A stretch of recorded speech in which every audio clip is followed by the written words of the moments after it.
Welcome everyone, welcome to the stream. Let's get started. Today I'm going to be playing some Holdfast. I haven't played it in a while. However, they changed the menu. The menu looks a lot different. I played it once a few days ago, and yeah, it looks a lot different.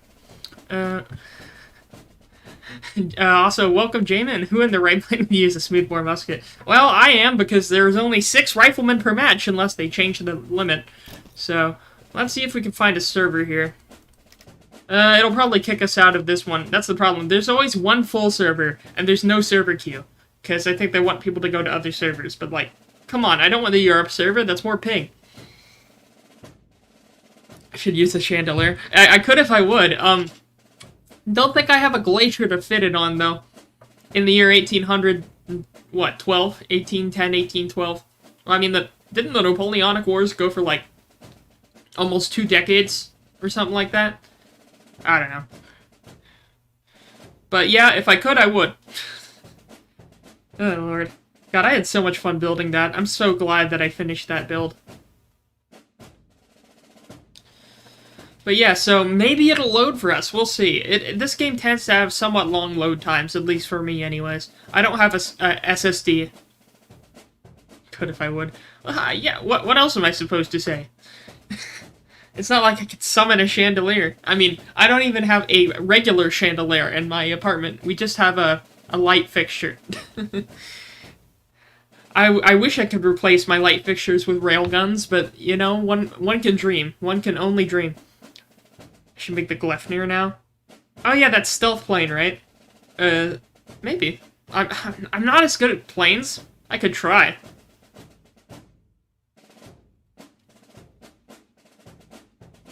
Oh, I thought you were joking about in real life, but, like, then again, I'm not good at making planes in From the Depths. At least good planes that AI can use. I could try, but it would only look like I can't even make things like. Some people do really cool stuff with decorations in that game, but the main thing is that it's really time-consuming. Like, I could try. Like, the most detail I put into some of my decorations are just for, like, smoothing out bits of hull in some places or anything like that. But it really just depends on how much time you want to dump into something. I can make some mechanisms, too. Like, I can make a door that opens, but From the Depths doesn't like storing things inside of other things. Like, it doesn't like you using an aircraft carrier like an actual aircraft carrier. Like, it wants you to have every craft hooked in place with a, like a resting tractor beam, because if it's not, it'll slide around inside like a ping pong ball, and, or like a pinball, and, if it bumps into something, they'll all explode, because the game, for some reason, has, like, what is it? It has, like, the consistency in the air of, like, jelly. Like, there is so much air resistance. Oh, wait, we actually loaded in. Let's see. I'm saying you had bad grammar, but now you ruined my joke.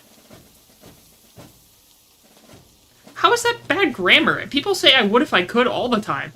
Like, I don't know, I think you're gaslighting me. People say that all the time.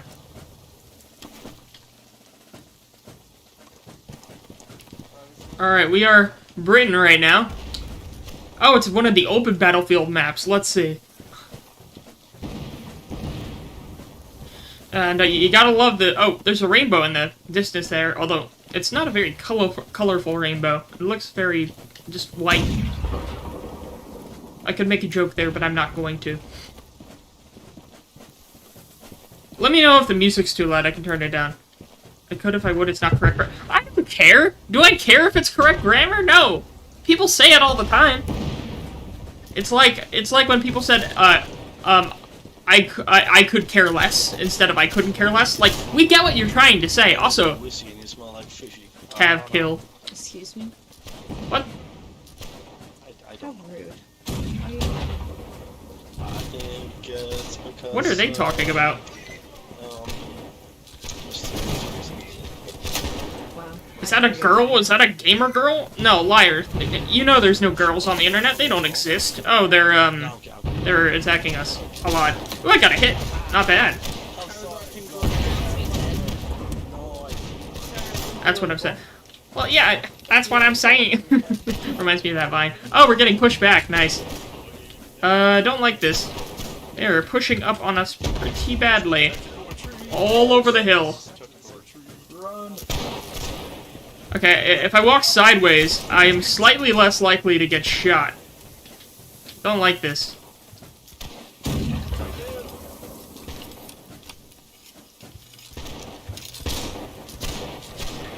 Yeah, I don't really like this much. They're kind of pushing up against us. Again, that does sound kind of sus.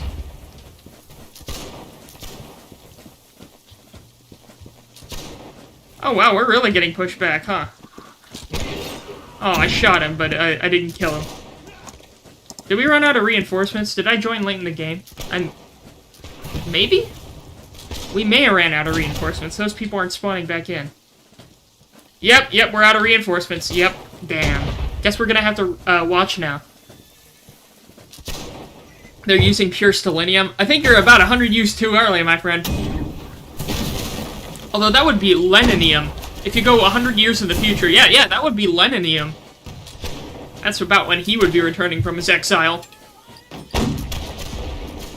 Is the game too loud? I can turn the music down if it's... Or just the sound down if it's too loud here. Let me go and turn the master a little bit down.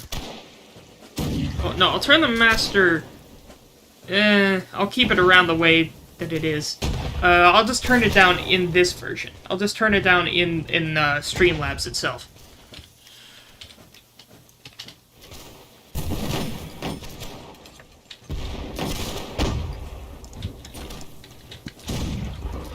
You know, it's funny, you think the Ruskies here would need a little bit of that stellinium now, because all they're huffing in the current year is some copium.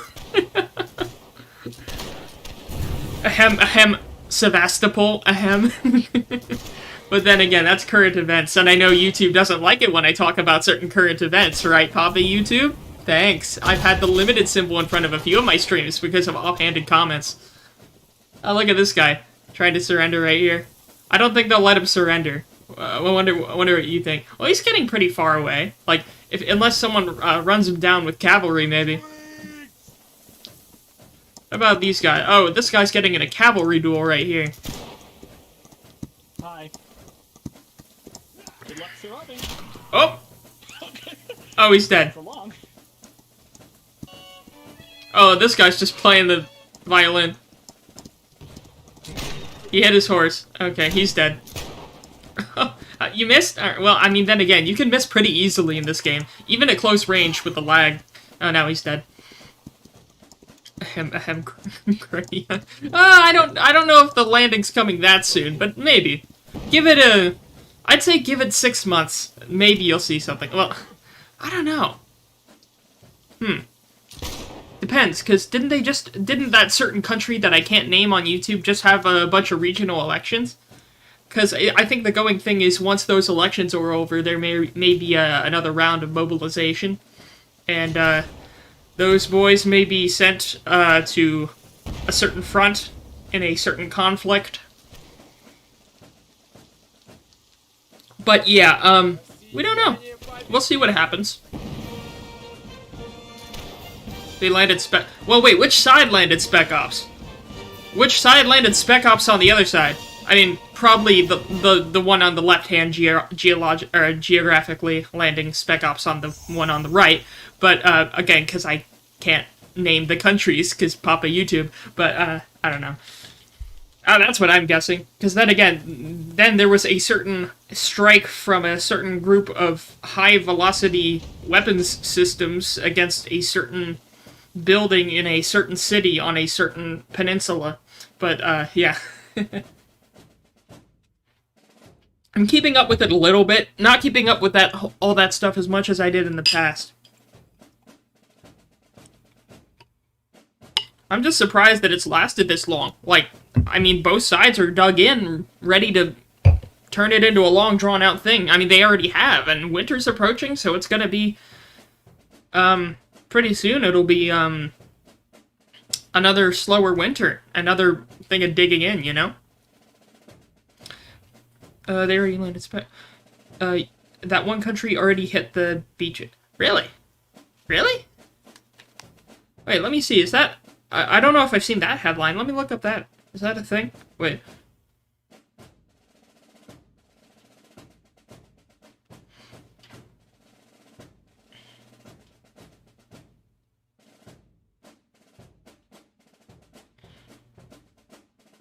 Oh, that was on my birthday. Holy crap. Holy crap, Lois. They stormed the beaches on my birthday. Oh, Lord. Well, you learn something new every day. But, yeah, I mean, I guess insertion of Spec Ops teams, yeah, that's... You can do that with a little less prep than an entire Normandy scale, but yeah. Fair enough. Well, we'll see how things progress, because, you know, on the other side of the little sea there's still a good bit of conflict going on, so we'll see how that develops. Let's pick Austria. I want to pick Austria. Also, when is Poland going to show up? Actually, no, I guess they wouldn't add Poland to this game, because Poland didn't really exist. They got wiped out before the Napoleonic Wars. Because I think Napoleon kind of brought Poland back with the Confederation of the Rhine. Wait, no, I'm thinking of something else. That was the German thing. Shoot, I forgot. The Duchy of Warsaw? I don't know. I forgot how all that went, but apparently it didn't last long after the fall of Napoleon. I was playing a campaign in Empire Total War that I continued after a long time on hiatus, just for myself. I didn't stream it or anything. But I was playing a slightly modded version, but as Poland, because Poland's a regular starting country, and I was doing pretty good. But then again, the AI in Empire is not very good, so it's easy to cheese the Empire and the AI in that game. Let's see. I share a birthday with that nation. Napoleondonic? What? That's quite a spelling. But yeah, I guess I do share a birthday with that country. Fair enough. My dad was born only a few days after me, so he's not far off either. It makes it easier to get gifts for us. We all end up having our celebrations at the same time a lot of the time.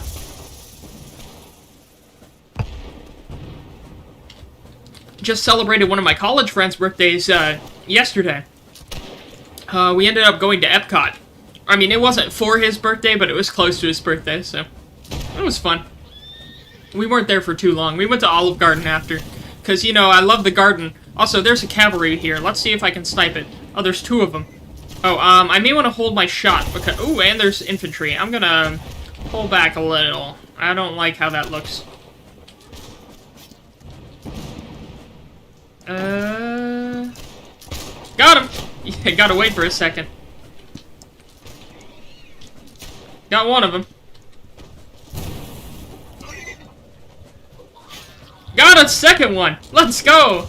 There we go, boys! Two of them! We're collecting horses here! Boy, I'm collecting horses, oh my god. I'm gonna need me a stable soon.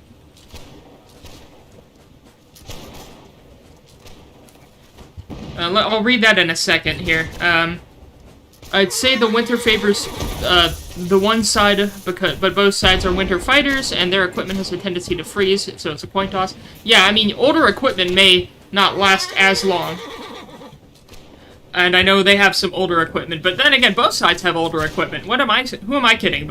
I mean, yeah, we've been giving a lot of new equipment to one side, but that side still has a lot of old Soviet-era stuff, so... Yeah, I mean, I guess it's a coin toss, really, like you said. Yeah, I don't think we're gonna see much territory changing hands at all, honestly, during the winter. I really doubt it.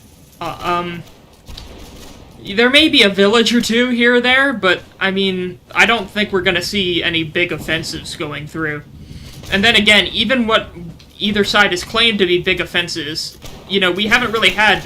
offenses? Oh god. We haven't...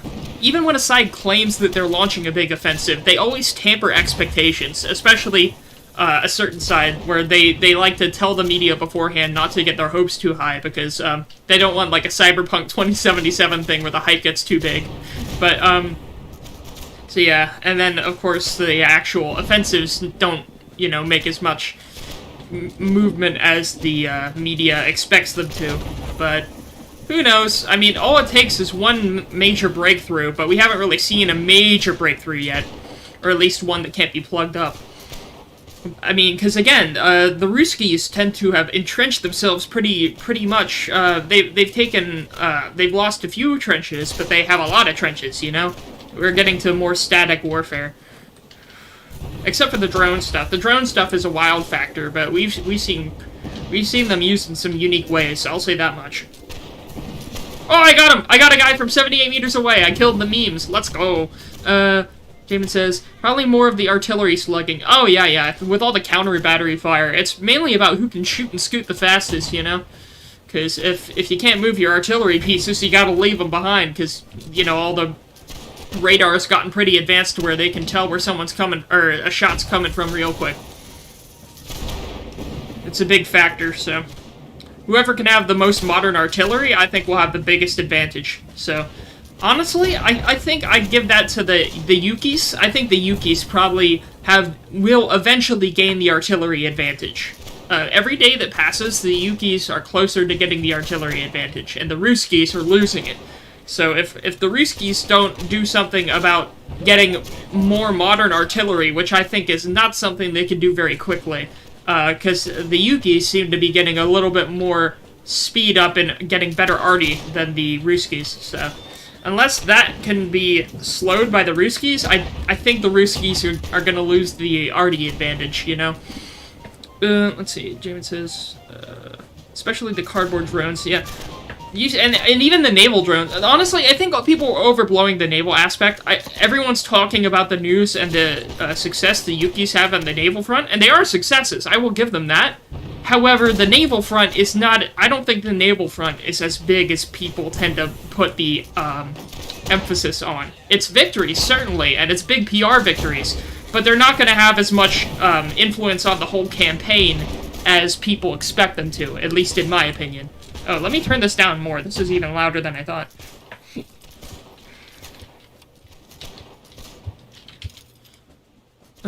James says 777 and unstoppable drones have them beat, especially HIMARS and Patriots. Slug with artillery from air targets.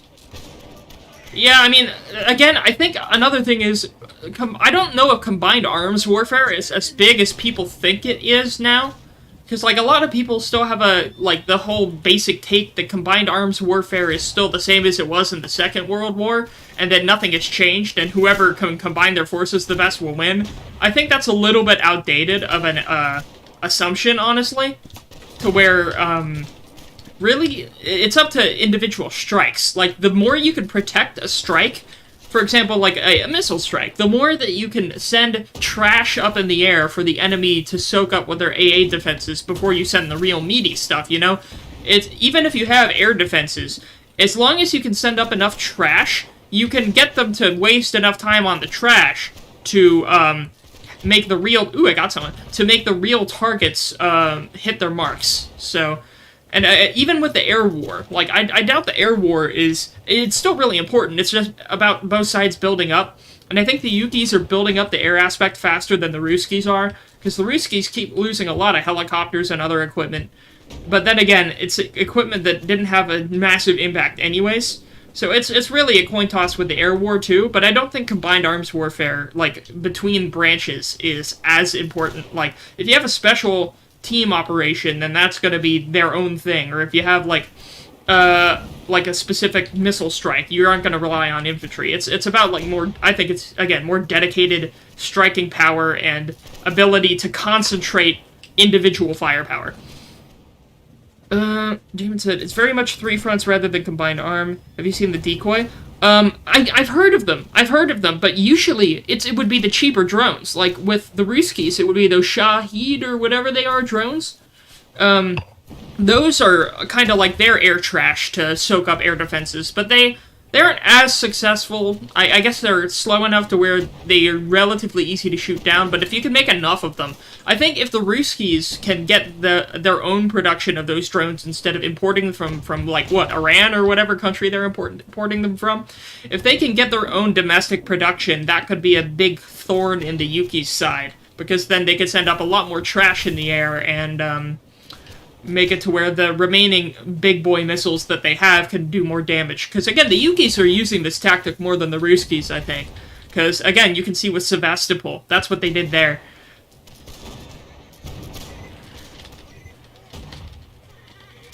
Aw, damn it. I tried to run past him, but he called my bluff. Let's see when I respawn.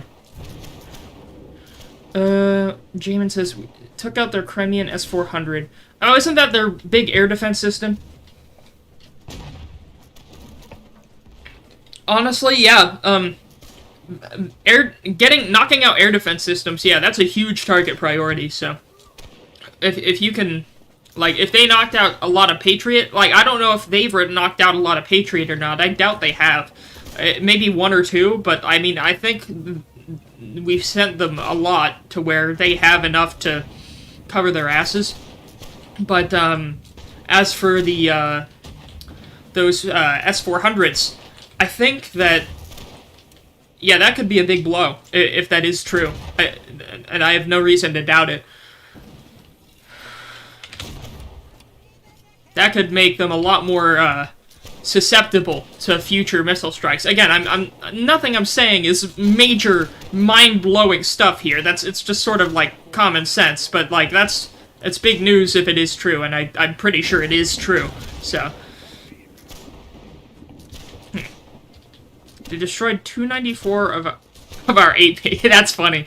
Yeah. I mean, then again, you see a lot of over-reporting of numbers in every war, but it's still funny. Like, it doesn't make it not funny. But, like, the thing is, I'm wondering who actually believes the numbers that people present, because there's sort of a common knowledge that numbers tend to be exaggerated, so I wonder if there's anyone who actually believes all the numbers that they hear, you know? Yes, blind faith. Let's see. Jamin says, the problem with the drones is that they aren't super fast and they're vulnerable to basic arms. I get that, but you would have to coordinate a lot of troops to get them to use their small arms to shoot them down. And if you have a lot of normal troops that are in the path of whatever drones there are, then yeah, that's not a problem. But sometimes the path they take is not over a lot of regular troops that can hit them with small arms fire, and then as such, it's either you choose to use a good anti-air missile on one of those drones, or hope there's someone that can shoot them down. So I get that they're not as effective as dedicated decoy missiles, but if they're cheaper than dedicated decoy missiles, because even those decoy missiles are relatively not terribly cheap, but if you could throw together a lot of drones, like 100 drones or something in a garage, or have a factory that rolls them off the line like crazy, maybe you could just overwhelm even, like, small arms fire, but you'd have to get a lot of them, and you haven't seen large concentrations, so I don't think the concentrations of those drones and the production capacity is high enough to effectively have enough of a screen to let your bigger stuff through. It's either that or you ignore the small fry, but then again, those decoy drones probably still have targets to where if one of them happens to make it through, they're probably programmed to hit something still, so you still gotta, you gotta pay some attention to taking them out, so it's a catch-22. Let's see. Kevin says, I believe that in a larger war, it would be a lot more air-based, but in a war between developed militaries, it's boots on the ground. Yeah, because again, both sides recognize how powerful an air force is, and so they don't want to put too much of their air force at risk. And as such, you see both sides kind of really hesitant about using air force, except for the most, like, assured fights that they know they can win. So that's why you don't see as much of it, because that's why, you know, in Desert Storm, we had planes everywhere. Because, you know, we knew that the Iraqis, or whoever we were fighting, they didn't have enough of an air force to counter us. They didn't have the technology and the collaboration. But, you know, it's a peer-to-peer conflict now, and as obvious, you don't want to risk your stuff when you know that your peer enemy has a lot of stuff that can take down your expensive planes. So, it's a war of economics. I like watching the Piran videos, however you pronounce them. I used to watch his gaming stuff. I watched him play that one game about aliens attacking Earth, like the real-time strategy about aliens attacking Earth. I watched him do that series before he started doing the videos on the current conflict. And now his videos on this conflict have dwarfed anything he did while he was in his gaming channel. But I liked watching his videos on defense economics. And, I mean, that really is what it boils down to. Which side can economically sustain the longest and get the most bang for their buck over the longest period of time. And, you know, the Ruskies, their economy has been not tanked like people thought it would. The Ruskies, yeah, they've taken a lot of hits, and they are very much a somewhat a paper tiger, but their economy means that they can at least sustain longer than people thought they would, and those sanctions that everyone's put on them have not had as much of an effect as people hoped they would. So they're definitely in it for the long run, because they have a population advantage, and I just don't know why they're not training their troops more. Look, you have that population advantage. Take advantage of it, you know? Like, train your troops more to where they can actually get more out of your troops. Oh, I killed Goofy as Goober, Lamau. But, let's see, he said, especially anything involving America carrier groups. Yeah, our carrier groups are important, since we have to project power, but in a peer conflict where both sides are very close to the front lines, it's more so about how many air bases you can control, but less about that and more about how many aircraft you can protect. Because if you can, you've seen things where aircraft get destroyed on the ground a lot, and you gotta protect those air bases. Where if those air bases don't have the proper air defenses, then if you can destroy a plane on the ground, that's so much easier than killing it in the air. And you've seen the Yukis do that with attacking a lot of Ruski air units on the ground. So that's another factor, and that's another way you gotta dedicate air defenses to instead of, like, you know, cities and headquarters and stuff. So it's more you gotta split your attention through. James said China's cutting them off so they don't get sanctioned. Cutting them off from what? Well, wait, what was China supplying them with? What, components? Because, like, what, were they supplying them with, like, electronic components for things? Oh, we didn't run out of reinforcements, but we still lost. Okay, that's rare. Usually one side runs out of reinforcements. Strange. We didn't do terribly. We got 7 kills and 1 death. That's not bad. Not bad at all. Let's do Fort Schwartz.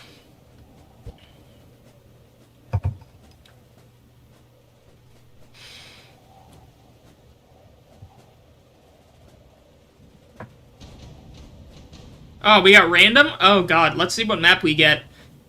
Oh, but is it still going to be Siege? It is. Oh, it's always this map. It's always this map. Whatever. We'll figure it out.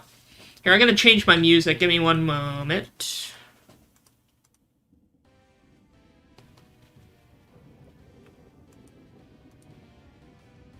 There we go. They said food, steel, and components mainly. Well, I thought Russia was a huge bread basket. I know the Yukis were a big bread basket, too. But, like, I thought the Ruskies could grow all of their own food. Can they not? Well, I guess they have to import some stuff for variety's sake, but still. That's strange. Like, really? They're getting sanction threats from just exporting food to the Ruskies? Is that a thing? Huh. I don't know if, like, can you get threatened with sanctions for just food exports? I don't know. Steel. I get steel and components, because those are important, but, like, food? A ton of aluminum and rubber. Yeah, no, I get that. Like, especially aluminum. Yeah, rubber, too. Yeah, those two. Yeah, they're crucial. Huh.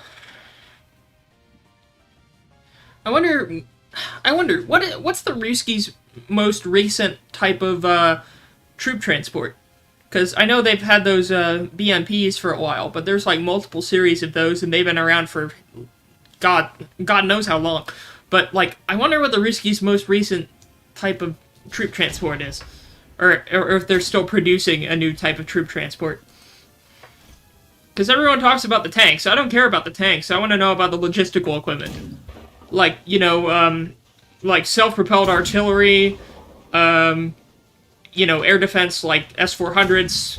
I want to know about the logistics for the non-tank vehicles. You know, even just trucks, like dedicated military. You know, 5 tons or whatever they use. Because I just wonder about more of the logistics side of it. Do you mean air or land? I mean land, like ground troop transports, like wheeled. Non-tank wheeled troop transports. Like, kind of like the BMPs. Did they still make BMPs? Or, oh, I got Dave. Nice. Did they still make BMPs? Or did they have a new sort of ground vehicle for troop transport? Like armored troop transport?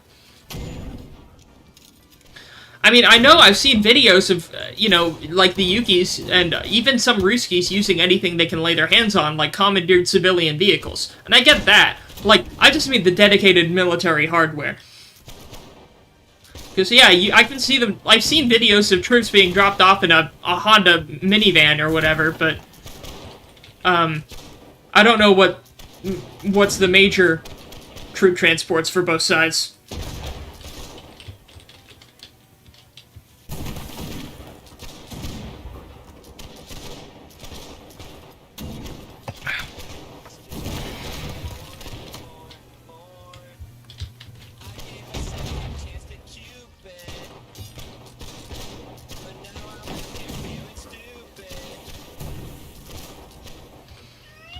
Are we being overwhelmed this quickly?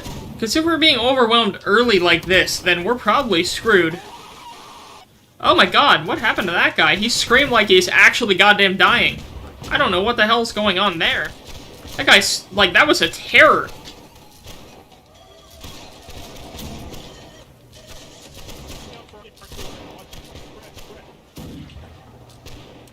The Kurganets 25 is the new one. Let me look that up, because I don't think I've heard that name before. I don't know what they... I didn't know that was their new thing.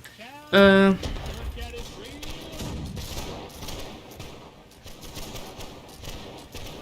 that's about how I would expect it to... Wait, is it tracked? Oh, it is tracked! Oh, huh. It's amphibious and tracked, but, isn't that advanced and still vulnerable to most anti-armor weapons. Well, look, as long as you're vulnerable to small arms fire, that's all of what you mostly need from that sort of system. So, I don't know. It's just a weird decision. I mean, well, no, it's not. No, it makes sense. I don't know why I said that. I'm probably lying, but still.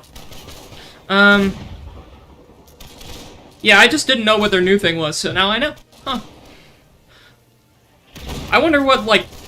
I guess in the context of this current conflict, a tracked vehicle would probably do better than a tired vehicle, even if it's like a 4-axle or something. Because, you know, with the mud and stuff, but I guess tracked would work. Plus, you don't need your transports to be especially fast, since it's mostly a stagnant front. I guess a lot of modern infantry support platforms or transport systems were designed on more mobile warfare and not more the static stuff that we see now. So who knows? But I guess that one probably fits the bill. But I don't know how many of them they have. You know, because they're still probably using a lot of BMPs and stuff.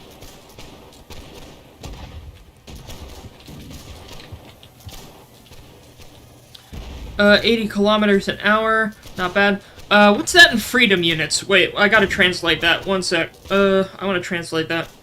80 kilometers per hour. 2 miles per hour. That's 50. Oh yeah, 50. That ain't bad. For a tracked infantry vehicle? Damn, that 50 miles per hour ain't bad for a tracked infantry vehicle. That's not bad. I just wonder how many of them they have, you know? The Yukis are running BTR-4s. Let me see what those look like. Oh yeah, the BTRs. Why must I keep saying BMP? BTR-4. Yeah, that one's tracked. That's more of what I thought of. When I think of a modern infantry fighting vehicle, or a well, less fighting vehicle, but more of a transport, that's what I think of, is the BTR-4. So, that was the mental image in my head. So I guess one of them's, you know, has a slightly different purpose than the other. Again, I don't pretend to be an expert. I am not very aware of modern military hardware, and most of my knowledge comes from snippets from videos about this current conflict, so I am very much not an expert. So, I am learning right now. I am a learning boy. It does make me wonder, though, because think about it. This conflict has been going for more than, what, almost 2 years now?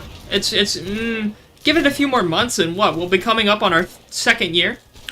It's just so strange, because, again, if you asked me back in, like, 2021 if we'd see peer-to-peer conflict in Europe in the near future, like, I would have said fat chance. Because I think everyone thought that sanctions would be more effective than they are now. Because, like, if the sanctions worked, then this conflict would have been over months ago. But, I mean, I guess they've had some effect, but not enough to stop the conflict, so... It's just so strange now, because, again, all the conflicts you see, aside from the Falklands War, they've been mostly peer-to-peer. I mean, not peer-to-peer. Like, you know, Desert Storm, where it's just the, what's the term? There's a term for it. Irregular, not irregular. What's the term I'm looking for? A conflict where it's one side's so much higher, but there's a term for it. God, what was it called? I thought it started with an I. Whatever, I forgot the name of it. But, like, non-equal combat. But then, now that we're actually seeing a peer conflict in Europe, it's just so strange to see in the modern day with the live news feed and social media feeds. Like, we are getting live second-by-second updates for this thing. They have anti-tank missiles, which is one of the reasons they're so effective. Oh, fair enough. Yeah, if you have... Yeah, that's a pretty good... armament, rather than, like, yeah, you can have anti-infantry weapons, but if you're facing yeah, no, I can see why they're effective. You would have said hell yeah. Well, it's interesting to watch. It's so fascinating. Like, I am, as much as this is a humanitarian catastrophe, this is still such, like, people are going to be writing entire doctrines, entire military doctrines are being rewritten because of this conflict. This conflict will be studied for decades. The only way it wouldn't is if there are even bigger conflicts after it, which there may be. There may be even bigger ones. Hot take. I don't think China's gonna invade Taiwan. I don't think in the next 5 years. They're not. I'm gonna say it right now. I think China enjoys the status quo. And I doubt that they would want to change it, because the status quo is acceptable for both sides right now. And if it becomes less tenable, or that things get more unstable there, maybe we'll see conflict. But I don't think we'll see a soon... Oh, I killed someone. I don't think we'll see a recent, or a soon-to-be conflict between those two countries. But as for this current conflict that's going on right now, I can see this going on for another year. I could see it going for at least another full year. I doubt it would end that quickly. Because think about it, if the Yukis go too far into Russia, they'll activate more of that nationalist fervor in Russia, and there's going to be more push through. There's going to be more people signing up. Because the Ruski people have mostly taken it so far. They've been complaining some, but it's not as bad as people thought. So... Oh, I killed another guy. But, I honestly think that this conflict could go on for a lot longer. Asymmetric, that's what it was. Okay, Jamin, you got it. Asymmetric warfare. That's what it was. Or that I was talking about earlier. Jamin said, this is small compared to what's coming. China knows they can't deal with a war with NATO. Yeah, I think we've forged too many alliances, and we've made too many threats to where I doubt that China would go for that sort of thing. But what I would see, what I wouldn't be surprised for, I think they may try to sabotage the semiconductors. Because the main thing everyone keeps talking about is the production of those semiconductors in Taiwan. I wouldn't be surprised if there was a very suspicious circumstance regarding one of that big factory, you know? Now, I don't know how much effect it would have, but I think China would go more for economic warfare. And they're losing it. The thing is, I don't think it's going to work out for them. Because China's economy is not as strong as it used to be. I follow some news about the economic developments in China. And those floods have hit them hard. And they've sacrificed cities to make sure the capital stays afloat. And it's a major thing to where I really don't think China's the economic powerhouse that it used to be. And I think that if they're going to try to flex their might in an economic war, I don't think they're going to win. They are no longer... I think it's a common knowledge at this point that they are no longer the cheap labor force that they used to be.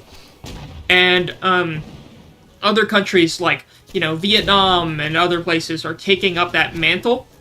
So I really think that China needs to change their strategy going forward. That's why they're focusing on the naval buildup. They need to have more naval parity with the opposing forces, and that's why they're building all these aircraft carriers.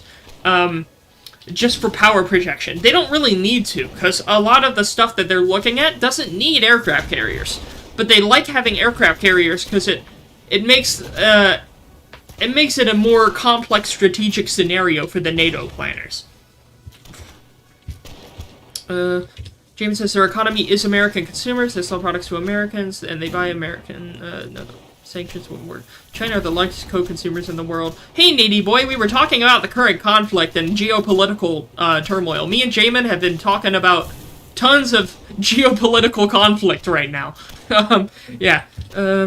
Jamin says, I would rather have an M1 Abrams than 400 soldiers. True, but you can't kill 400 soldiers with one anti-tank round.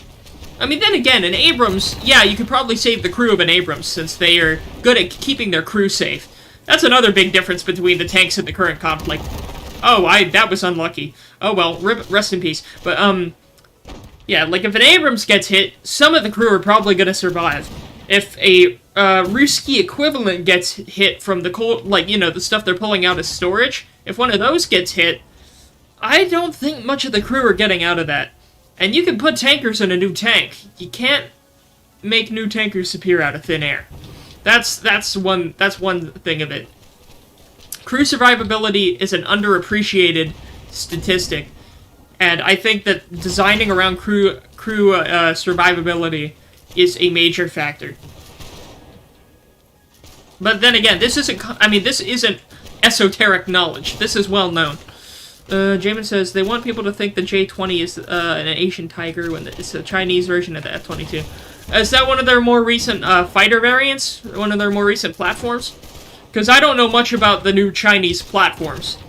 Yeah, it could be big. But then again, the term paper tiger has been thrown around a lot. I don't know a lot about Chinese hardware.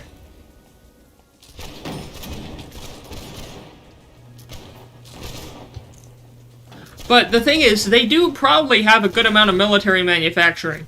Obviously, I think China, you know, has more military industrial capacity than the Ruskies. But, it just depends on... I guess then, if they have the capacity, it does depend on the machines they create. So, and we can only speculate. We can only speculate on how good the Chinese equipment is until they do get into a pure conflict. Because once they get into pure conflict, we'll find out. Because everyone found out real quick how good the Ruski stuff was when they started fighting with it. Well, actually, when they started fighting with their older stuff. But they had enough of the newer stuff for at least people to get an impression, a taste on their tongue. So, I really think it's still conjecture in terms of the effectiveness of the new Chinese equipment. But then again, nothing I'm saying here is mind-blowing. This is all basic stuff. J-20 is a carbon copy of the F-22, but Chinese. Well, in that case, it depends on their instruments. If it is a near carbon copy, it depends on the reliability of the components in it, how much maintenance it costs, and the quality of the electronic and targeting components. Because if the, you know, aerodynamics of the platform are relatively similar, then you need to be able to not only get more of them in the air, but keep more of them in the air. Because just having bodies, if Ace Combat 7 taught me anything, it's even if you put convicts in an airplane, as long as there are enough people in the sky, again, it's the drone thing all over again, as long as there's enough people to, enough bodies to throw into the air, then you can get a mission objective done. It's just about how many airframes and how many bodies you want to throw at an objective, and whether that objective is worth the amount of airframes and bodies you're throwing at it. That's the whole concern. And I really think, I don't care, it doesn't matter as much if it's a really good platform or not, it matters how many of them they can pump out, and how many pilots they can train. If they have a solid pilot training regimen that can pump pilots out, then it doesn't matter if their airplane ain't the best. Then it can still be dangerous if they can send enough airframes and enough pilots up.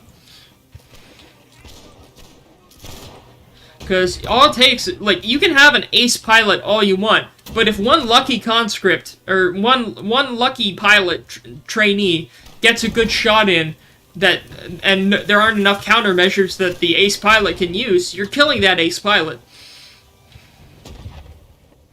If he can't eject, that is. And then you can capture him. Jamin said, American weaponry is far better. Our missiles don't target aircraft, they target cockpits. They go up and they dive down. Kill the pilot, not the plane. That's a good strategy. If that is true, if that is our strategy, target the pilot, then yeah. Then I think that we're at an advantage. If that's what what is it, the AIM-20, the Sidewinder? Are we still using the Sidewinder, or what's our newest, primary, largest produced anti-air missile? Because if it's, I don't know if it's still the Sidewinder or not, but, yeah, if our focus is killing the pilot, then yeah, I think we will have a big advantage. I agree.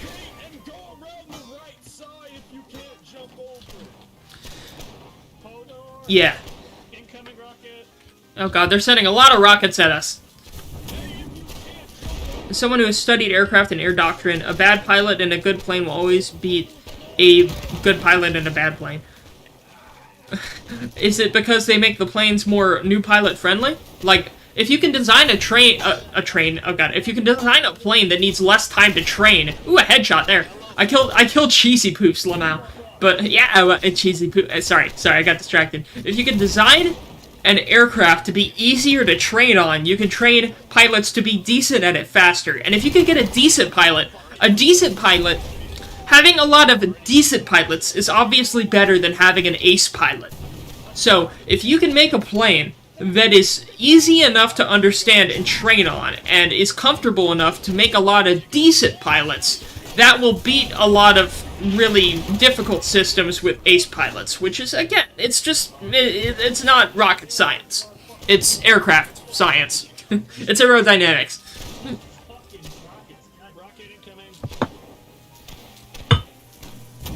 AIM-9L Sidewinder. Are we still using the Sidewinder a lot? I think it's still in service, but is it our primary one? Oh, that guy's hiding behind a piano. Here, I'm gonna walk away for a second. I need to use the restroom. I will be right back.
Okay, I'm back. Let me read chat. Let's see. Difference between an F-35 can't be seen, and it can see everything, and a good pilot is important, but killing a target is easier now than before, because it's much easier to get a lock, and now most weapons fire and forget. AIM-9 is still primary for public platforms. Sidewinders, Phoenix, Sparrows, and, AMRAAMs are for public primary air. Okay. Yeah, going off what you said about fire and forget, and that sort of, way of thinking, I agree.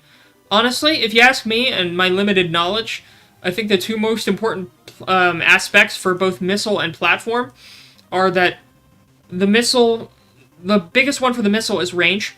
I think range is one of the most important factors for missile, as well as for the airframe is capacity. The more weapons you could fit on one airframe, the larger capacity, the better.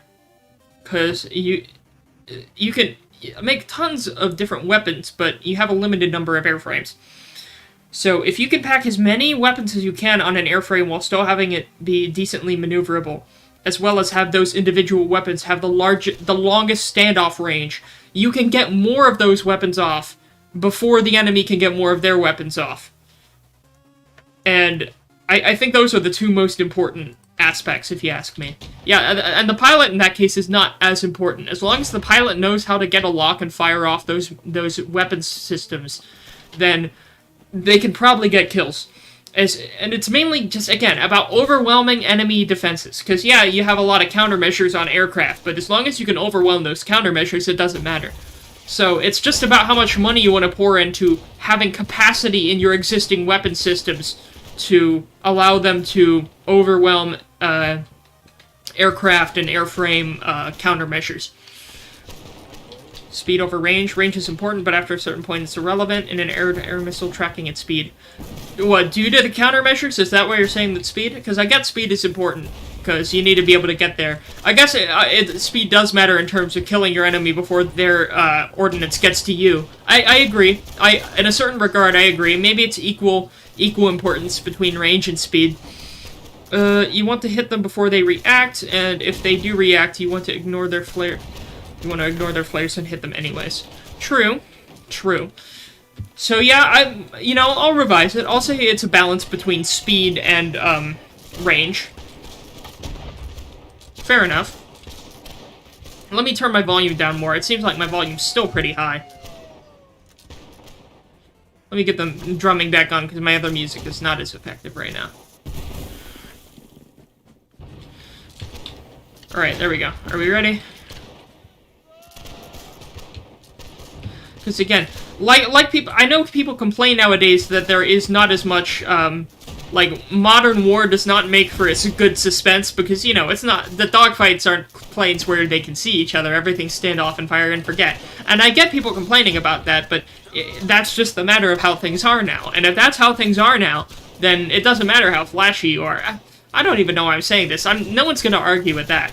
Like, yeah, things are less flashy now, and since they're less flashy, it doesn't matter what the media or Hollywood thinks of them. It just matters in terms of, how much you can get into the air, how quickly it can get to its target. It's not...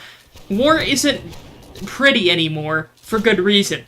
Like, we've kind of gotten past that stage. It's not as romantic, for a good reason. It doesn't matter how many Ace Combat games and other things like that, Hawks, or how many other games are made. But, that's just the modern reality of it. Where you want war. You want war to be boring. Because if war is boring, then it means it's effective. And if it's not boring, that means there's stakes, and that means you're in danger. And having people in danger is not good for their bodily health and keeping them alive. So, you should probably want a soldier's life to be as boring as you can, Because, I mean, even for most of history, most of war has just been the aspect of lots of boredom with small moments and flashes of extreme stress. So now, if you can just make sure those moments of stress are less stressful, you kind of want war to be as boring as possible now, because that means you're doing relatively well. Let's see, Jamie says, finally, the last important thing is aspect. The AIM-7 only gets a lock from behind its rear aspect. I don't know what aspect means in that context. Again, I don't have much modern military vocabulary knowledge. I don't know exactly what aspect means in that term. The AIM-9 can get a lock from every angle. It's all aspect. One thing most games get wrong. Oh, like, it can get a lock from 360? Do you mean, like any angle it can get a lock, or most angles from the missile compared to the target? Like, you can fire a target while you are 90 degrees to the opponent, and it'll still detect them when you're 90 degrees away. Is that what you mean by aspect? Jamin says, you never want to see your enemy in combat. If you kill your target before you see them, you have won. Yeah, war's supposed to be boring now. That was my point. If it's not boring, then you're in danger, and if you're in danger, then you're screwed. So, if it's not boring, then you're dead. Oh, I got him. I got parallax. Nice.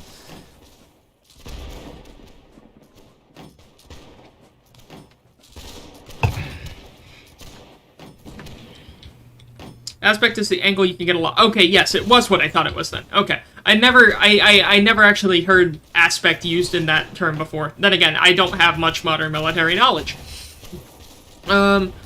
If you are coming at someone from the front, the aim-7 can't lock, but the aim-9 can. True. Okay. Yes, I see. I get, yeah, if you can get a lock sooner, aka you don't have to turn your aircraft as much.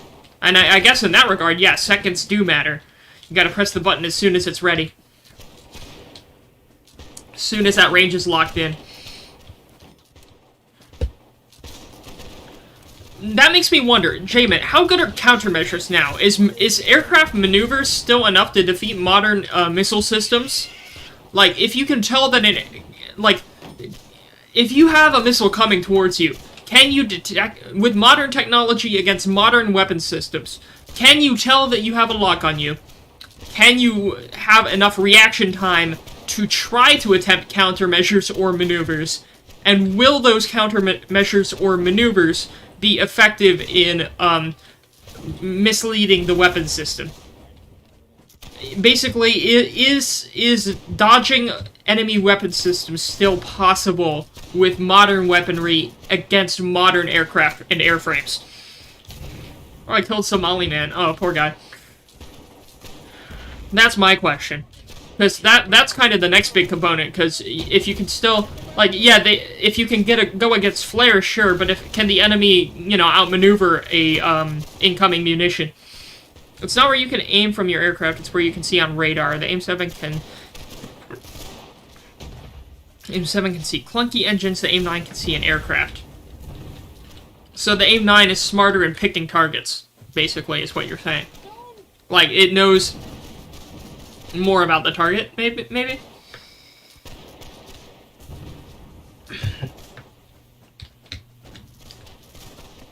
Right, let me go up and pull up aim-7 versus aim-9.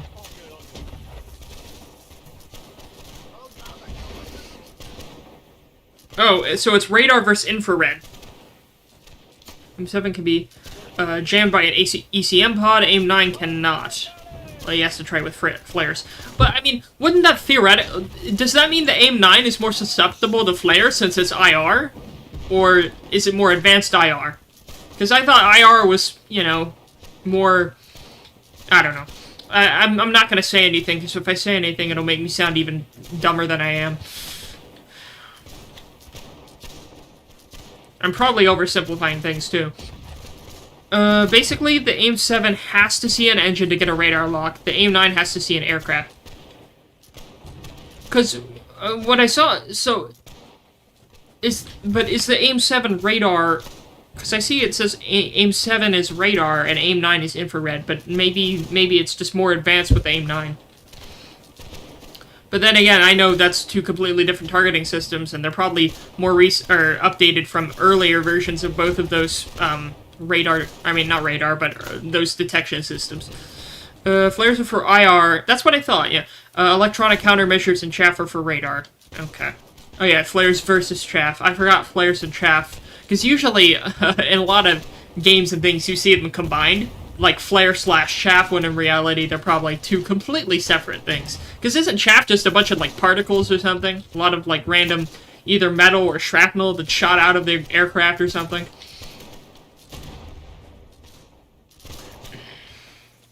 Difference is how it sees, not how it sees, but what it sees. Oh, okay. So if you can see a whole aircraft, you're more likely to hit it than if you see a whole... Well, what my question still is that, yeah, you can probably see an aircraft better and see more of the aircraft, but can the aircraft still dodge it with maneuvers? That's my question. You can have countermeasures. We've covered countermeasures, right? But what about maneuvers? Are aircraft maneuvers still capable of avoiding modern munitions? Like if an AIM-9, for example, got a lock on a highly maneuverable enemy craft, and the enemy craft knew that it was being targeted and knew that there was an incoming munition, could it use evasive maneuvers to avoid said munition, or would the munition be maneuverable enough to still hit the target? That's my question. Because I get that modern systems are more equipped to defeat countermeasures, but I'm talking about maneuver rather than countermeasure.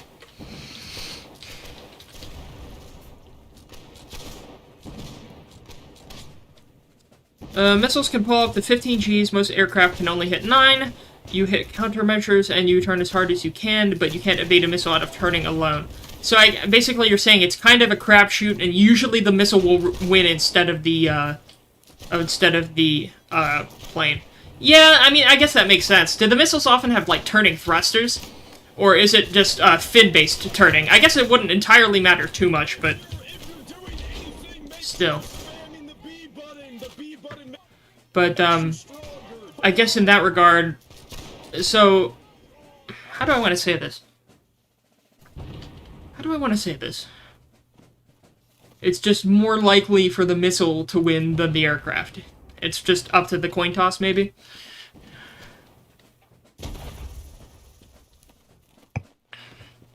Then again, a pilot has blood. A missile does not, right?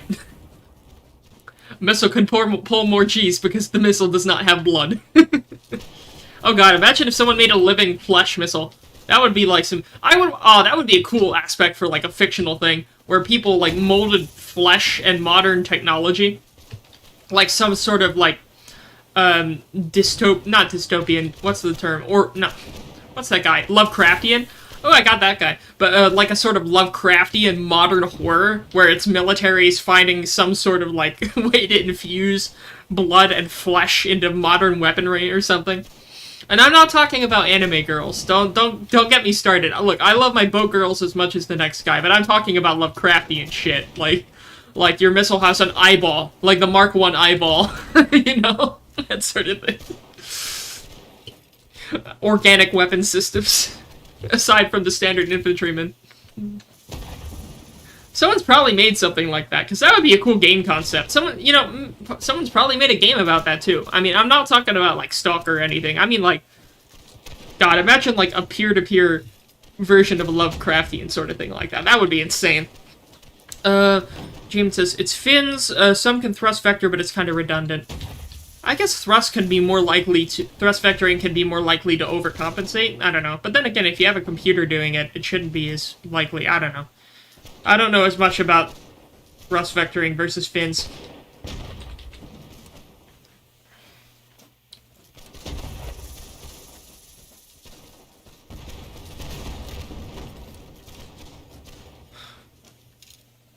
Oh god, I'm gonna have nightmares about that concept though. Like a modern artillery system that fires, like, spores or something. Oh god. Yeah, just that infusing bioweapon, bio-horrors into modern weaponry.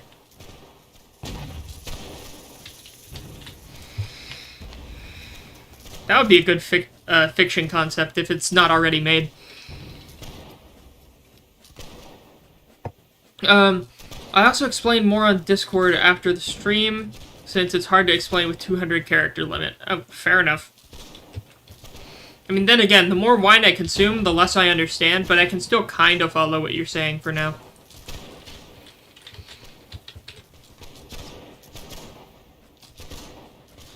Yeah, I see your message, or I see that you sent a message. Rear aspect can only gain a lock if you're behind a target.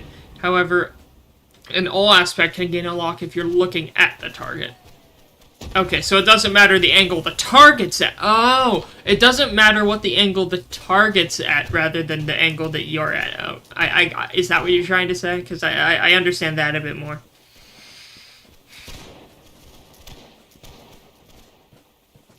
Kind of like that thing where if you fire a missile too much where the enemy's at an off angle, it'll be almost guaranteed to miss versus being more likely to hit, maybe. Or maybe I'm still misunderstanding it, I don't know. Oh, we're actually winning a match for once, holy shit.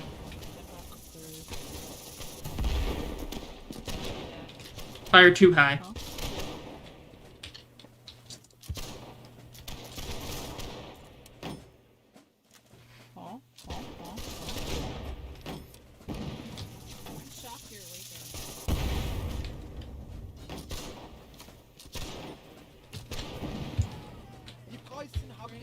Yes, okay. Alright, fair enough.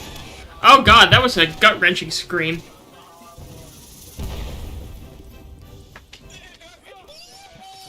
Five to 1, not bad. 5-to-1 ratio, definitely not bad. I should have gotten more kills, but oh well. I did better than some people, that's for sure. Let's choose another map. It's only been an hour? It seems like it's been longer. Damn.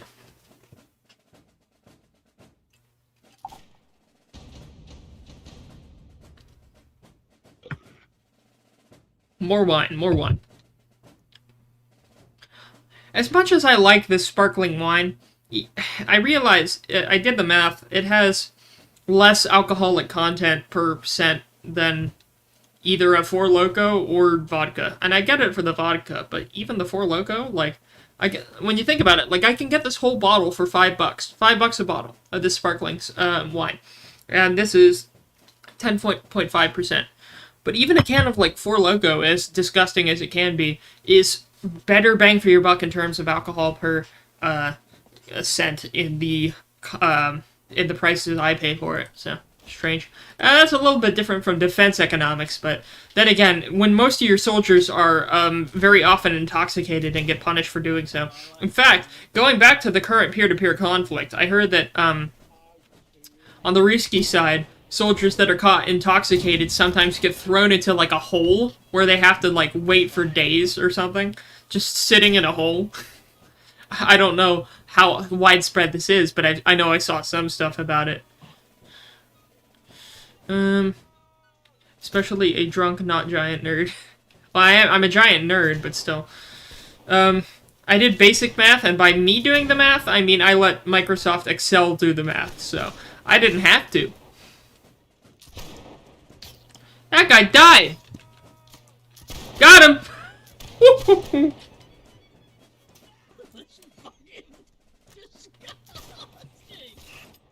Oh, there's another one. We've wiped out. You ride him, cowboy. Wait, his name was Jehovah's Thickness. Oh my god. Oh, that's funny. Oh, that's funny. It's funny because Jehovah's Witnesses are weird.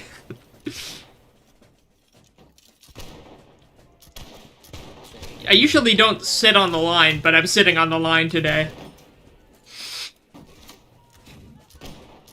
I do love this game. All things considered, I love this game. It is one of my favorites, if not tied with Team Fortress 2 for my favorite shooter game.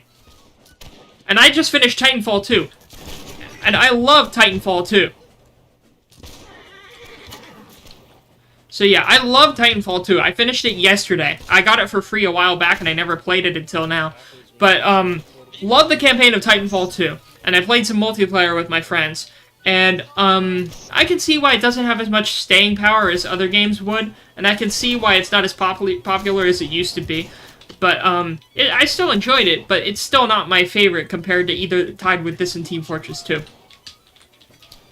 Let's see. I understand how the topic can be confusing, especially for not giant nerds like you. Especially, yeah. Oh yeah, no, I read that before. Fair enough. Was that a friendly or an enemy? But look, I love chaos. Because games like this are good at chaos. You have 150 player servers, and this is what you get. And I love it. Again, I think the bigger the server size, the better. And I like games like this because people don't die as fast. I like that you have to have a slow-firing, inaccurate musket because it keeps the lines alive faster. You can have people standing in a line, and you can have people like that instead of having everyone die in 2 seconds to, like, a burst of gunfire, you know? To where I like that the combat is more slow and methodical, therefore it gives more importance to getting a strong defensive position and reinforcing things, that sort of thing. I like that this game is slower and you have to pick your targets carefully. It's all risk and reward. And you have to dedicate yourself to your investment. That's why I love this game. And yeah, usually most people just, you know, don't play coordinated, but when you do get someone who has a coordinated line, sometimes it gets unlucky and someone mortars them straight to the face, or they all take a rocket to the face. But other times, they actually get stuff done. So, it's a coin toss.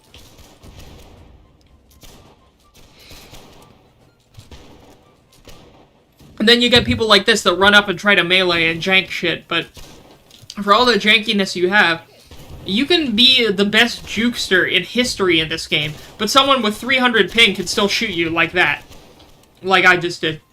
It doesn't matter how good you are at melee, there's always you will have strength in numbers, and there always will be someone to cover your ass if you have someone near you to cover your ass. So if you go out and snipe alone, yeah, you can avoid a lot of fire, but if you do get someone targeting you, there's no one to help cover your ass, so... Or if you get a lone cavalryman heading towards you, well, no one's gonna help you.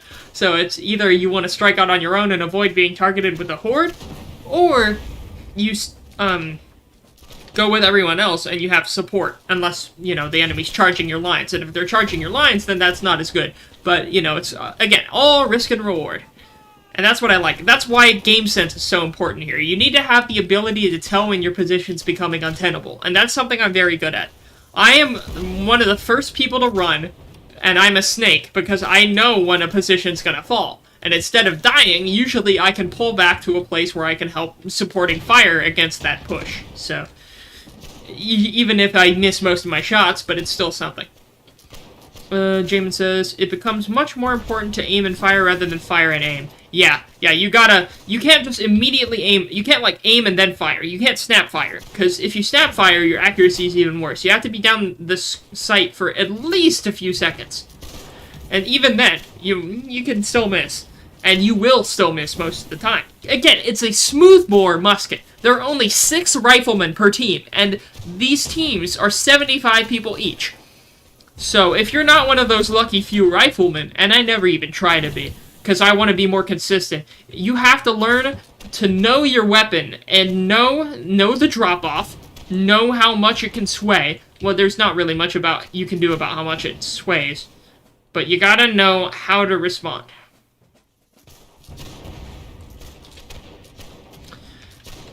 You gotta know when to hold them, know when to fold. Oh god, they're charging. I blind fired there. I should have aimed down the sight more, and even if I did, it probably still would have missed. So, really, again, you gotta aim your shots, and even if you aim your shots, you're still gonna miss a lot of the time, because not very accurate. But then again, it's about the momentum of charges, too. We are about to experience the momentum of a charge, because they are charging towards us right now. So, we are about to firsthand experience the momentum of a charge. But look, their charge stalled. They stopped right there at that hill. And they may continue the charge, but if you can't keep your momentum going, you're going to get people getting too comfortable. And if they get too comfortable, they're not going to continue.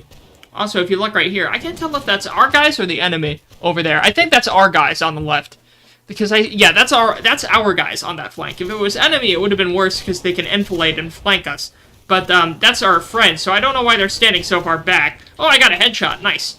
I killed a stoner. Nothing of value was lost. So, yeah. Sun Tzu time. Jamin says, if you know the enemy and know yourself, you don't need oh, yeah, the famous Sun Tzu said that. He gathered all the animals at once on a boat, and he beat the crap out of every single one. That's why when a bunch of animals are in the same place, it's called a zoo. God, I love the stupid TF2, intro videos. Goddamn. Oh, I got another headshot. Let's see. If you know neither your enemy or yourself, you succumb in every battle. Yeah, you gotta know your people. And if your people aren't capable of shit, you know that you gotta respond to that. And sometimes there ain't much you can do. Look at that. See? Look what I just said. People see these are the slowest rockets in history. Look at them. They are so slow. Can you not look in the sky for once and see that there are rockets coming straight at your face? You have plenty of time to move out of the way, but no, you just sit there and die and lose us tickets, because then we're gonna run out of reinforcements and we're all gonna die, because you can't see a goddamn rocket. Look at this rocket right here. Most of them hit the barricade, and then they get complacent, and then one of them doesn't hit the barricade, and they're all dead. Okay, only one of them died that time. That would have been perfectly timed otherwise. But look, those rockets are inaccurate on purpose, because you will get complacent with them hitting something that you don't care about, but then they'll get lucky, and they'll hit something you do care about, and then you won't see it coming, even though they're so slow and so easy to see. So, that's the main thing. Rockets get so many kills in this game, and they shouldn't, because people are dumb. People don't like to think. They want to reload, aim, shoot, repeat. They don't want to pay attention to game sense. See this cavalryman? Most people don't know this cavalryman was here until I look to the left of me. If you don't look around, you won't see the cavalryman that's coming up behind you about to chop your head off. If you don't look around, if you don't look up, you're not going to see that rocket that's going to kill you. Sure, with a cannonball, you can't react. You can see the cannonball coming straight to your head, but you can't react because it's a cannonball. But with the slow-moving stuff like that, you can react, and people don't because they're stupid. Sorry, I'm sorry, I had an Asmongold moment there. I'm sorry, but whatever. It had to be said. Jamin said, love The Art of War, one of the best book for quotes. Jamin says, because war is much like peace, most of the aspects of war are just important as peace. I mean, then again, you have swords into plowshares for a reason, made of the same stuff. What is the medic doing? He's just running. What, medic, what are you doing? I mean, then again, medic doesn't matter as much in this game, because most shots are one-hit kills. You will get... Again, it gets to the point where you do have shots that you don't kill someone, you just hurt them. And at that point, I'd rather just miss. Just let me miss instead of getting the hit marker. Because you're telling me that I had all of the good aim, and I still hit them, and they didn't die. And then they'll just get healed. So, like, I don't know. He said, quote, deep knowledge is to be aware of disturbance before disturbance, to be aware of danger before danger, to be aware of destruction before... Yeah. See? Sun Tzu said that! Again, I will quote TF2 Soldier quoting Sun Tzu all the time. But yeah, it's just, people aren't aware. They don't think about things about them. Yeah, you can see that charge. People will see that charge happening in front of them. Ooh, headshot. But they won't see the flank. But what I'm wondering is, these people here, where I'm looking, to out my left, this is our main force right here. To the left, we have a flank. But this flank is far back. This flank is useless, because that's the enemy flank. Well, no, that's the enemy center right there, and they have a forward salient here. So there's their salient, there's their center. We have this flank all the way over here, and the only people attacking it are enemy cavalry charging straight into it. So, I mean, aside from those one or two people, or that brave soul right there running across the desert with no weapon in his hand, no one's attacking that flank. And what's the point of us having a flank there if we aren't gonna push? Like, they should push up to this hill right here, but they're not going to because they're comfortable. And, you know, the enemy's dumb, too. Oh, it's a fist fight. Oh, I see. Those people are running, surrendering. Okay, never mind. Forget everything I just said. Forget everything I just said. They're doing a fight pit. Let's join them. Let's lose all of our brain cells. Let's lose all of our brain cells. I want to go in the fist fight pit. This is the other side of war. You have people who just want to have fun. This is the other side of the warfare. I thought this was a flank. It's not a flank. It's literally just a fist fight pit. We let the enemies come here, and we let them fist fight. Let's watch a fist fight. You know, war doesn't matter when you can watch some people do the fisticuffs. Oh, let's sit in a chair. There we go. What a beautiful thing. Oh, there. It's a fight pit.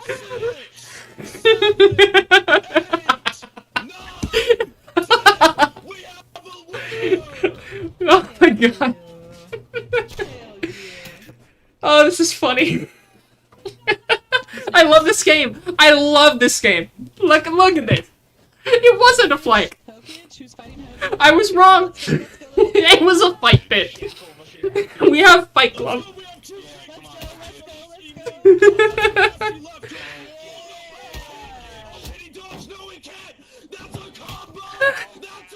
got a commentator too!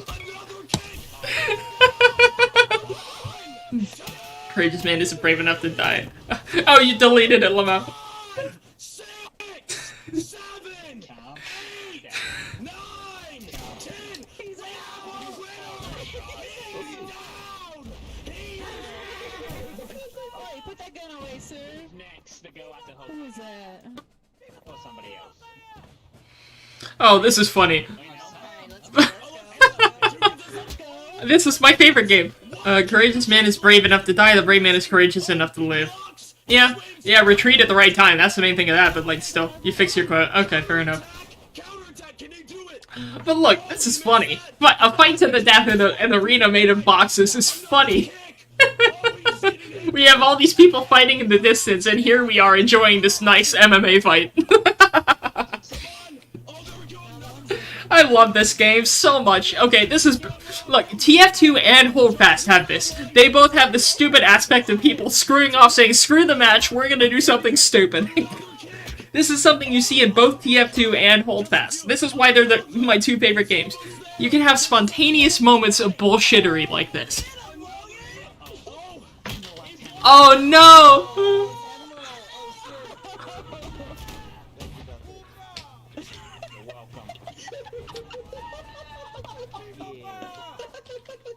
My god. What, wait, what's my chat button again? Shit. I would be down to fight again, but I just fought. So I can get someone else in there. Let's see. God damn it! Controls, kick, reload, why? Oh, yeah. Pulls out a knife. Okay. Oh my god. Poopy. Yeah, you get the... Hey, what was that? Was that interference? Damn. Alright, who's trying to get in there? Who's next? I just fought. And who wants to fight? Alright, let's go, Spectrals. Spectrals. You need some redemption. You need redemption. And good versus Spectral.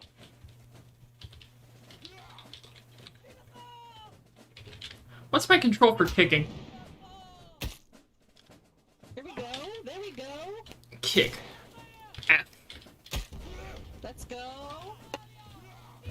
Oh, you almost got him. What a game, man. What a game. I love this game. Man. Get him off the stage. We don't like cheaters here. Look at me. I'm sipping wine. I am sipping wine watching two guys on the internet fight to the death. What a time this is to be alive. Welcome to the modern internet. Let's go. Let's go. Who's next?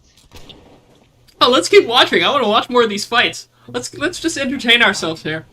Let's commentate. Okay, I'm done. All right, we got the fight going. The Italian is actually getting a lot of good hits in. Then again, no, I'm betting the Italian. Can I get some heals? I need some heals. Oh wait, no, the French our guy's coming back. It's an equal. I say it's equal right now. Very equal. Oh, he dodged the kick. Oh, we got a kick in of our own. Ooh, this could. Oh wait, yeah, this could be equal. Oh, let's go. Another right hook. Oh, we won. Let's go. Let's go. And he's scouting. Hello. 8, 9, 10. We have our winner. Oh my god, this is so fun. Alright, who's next? Who's next? Look around and nobody else. Oh, there we go. We have a And you rely on people to be civil. Here's the thing, in TF2, someone can take a rocket and kill everyone. But in this game, you can only kill like one guy at a time, if you wanted to try to interrupt something like this. So it's a lot easier to keep the peace in games like this for dumb shit. Where in TF2, you can kill a friendly easily and kill a bunch of friendlies easily and cause a whole friendly thing to go derail itself. But here, since you can only kill one person at once, you know, it's a lot easier to keep the peace for dumb events like this. Oh, it's going to be a close game. They're both about the same durability left. Oh, someone's targeting it with artillery. Oh, that's not good. Oh, another one. He's a god among men, a Roman emperor, sipping wine and watching a gladiator. I know, we're watching Bloodsport. We are literally watching Bloodsport. This is my thumbnail here. Look at this shit. What a thumbnail. We are living it up here. We got the 3rd century life right here. Who are our next contestants? Who are the next contestants? Much easier to peep the keys. Peep the keys. I said peep the keys. I am really drunk. Oh my god. Much easier to keep the peace in a war game, you say. I hear artillery going off nearby. You know, the funniest thing ever right now would be if someone were to launch a mortar in the middle of the arena. Good, clean 2v2 fight. Ooh, a 2v2. Begin. Let's watch. Fucking get him. Kick his ass. Oh, Another hit. Oh, that's another. Oh, Oh my god, we should get involved. hey, hold on. Calm down, Riders, calm down. Hey yo, hey yo, hey yo.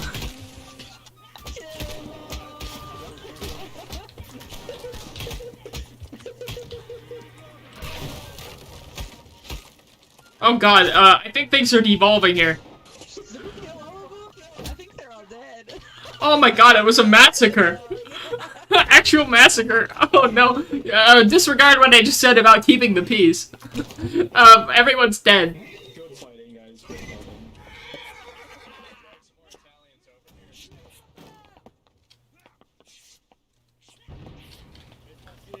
Oh, there we go. What a round. Fetch me some more. Fetch me some more wine, butler. I must speak in this tone of voice for the next amount of time until I get bored. I got 5 kills and 0 deaths. We never died during that match. I wonder why. Let's go random. Let's vote random, shall we? Where's my tea, crumpets, and scones? I don't have scones. The closest I have are pretzels and rice cakes. Oh, but this is not a mukbang ASMR. We are not eating right now. We are not eating on stream. That's weird. I'm not a, like, ASMR channel or something. We are not doing that right now. No, sir. No, sir. Oh, Lord. Alright, well, let's see what happens in this match, shall we, gentlemen?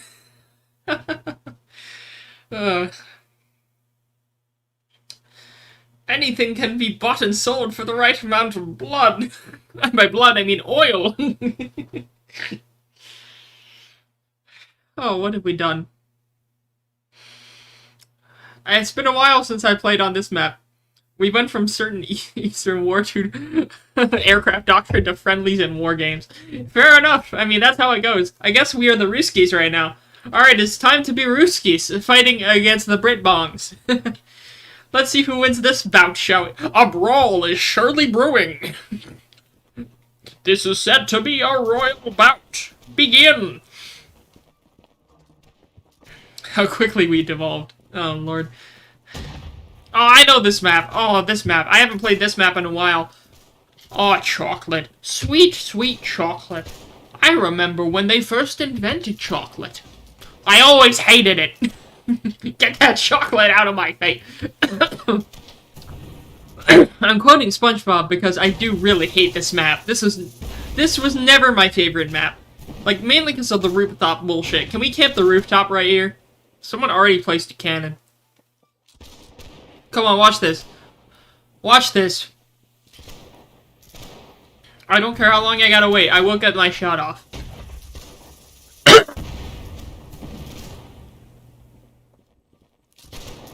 Oh, I missed. Speaking... Oh, the stereotypical Russian accent.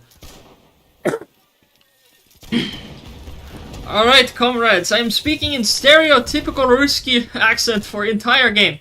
This is very stereotypical because I am not good. I cannot do accent like good Westerners. I cannot. I will try, but they're not the best.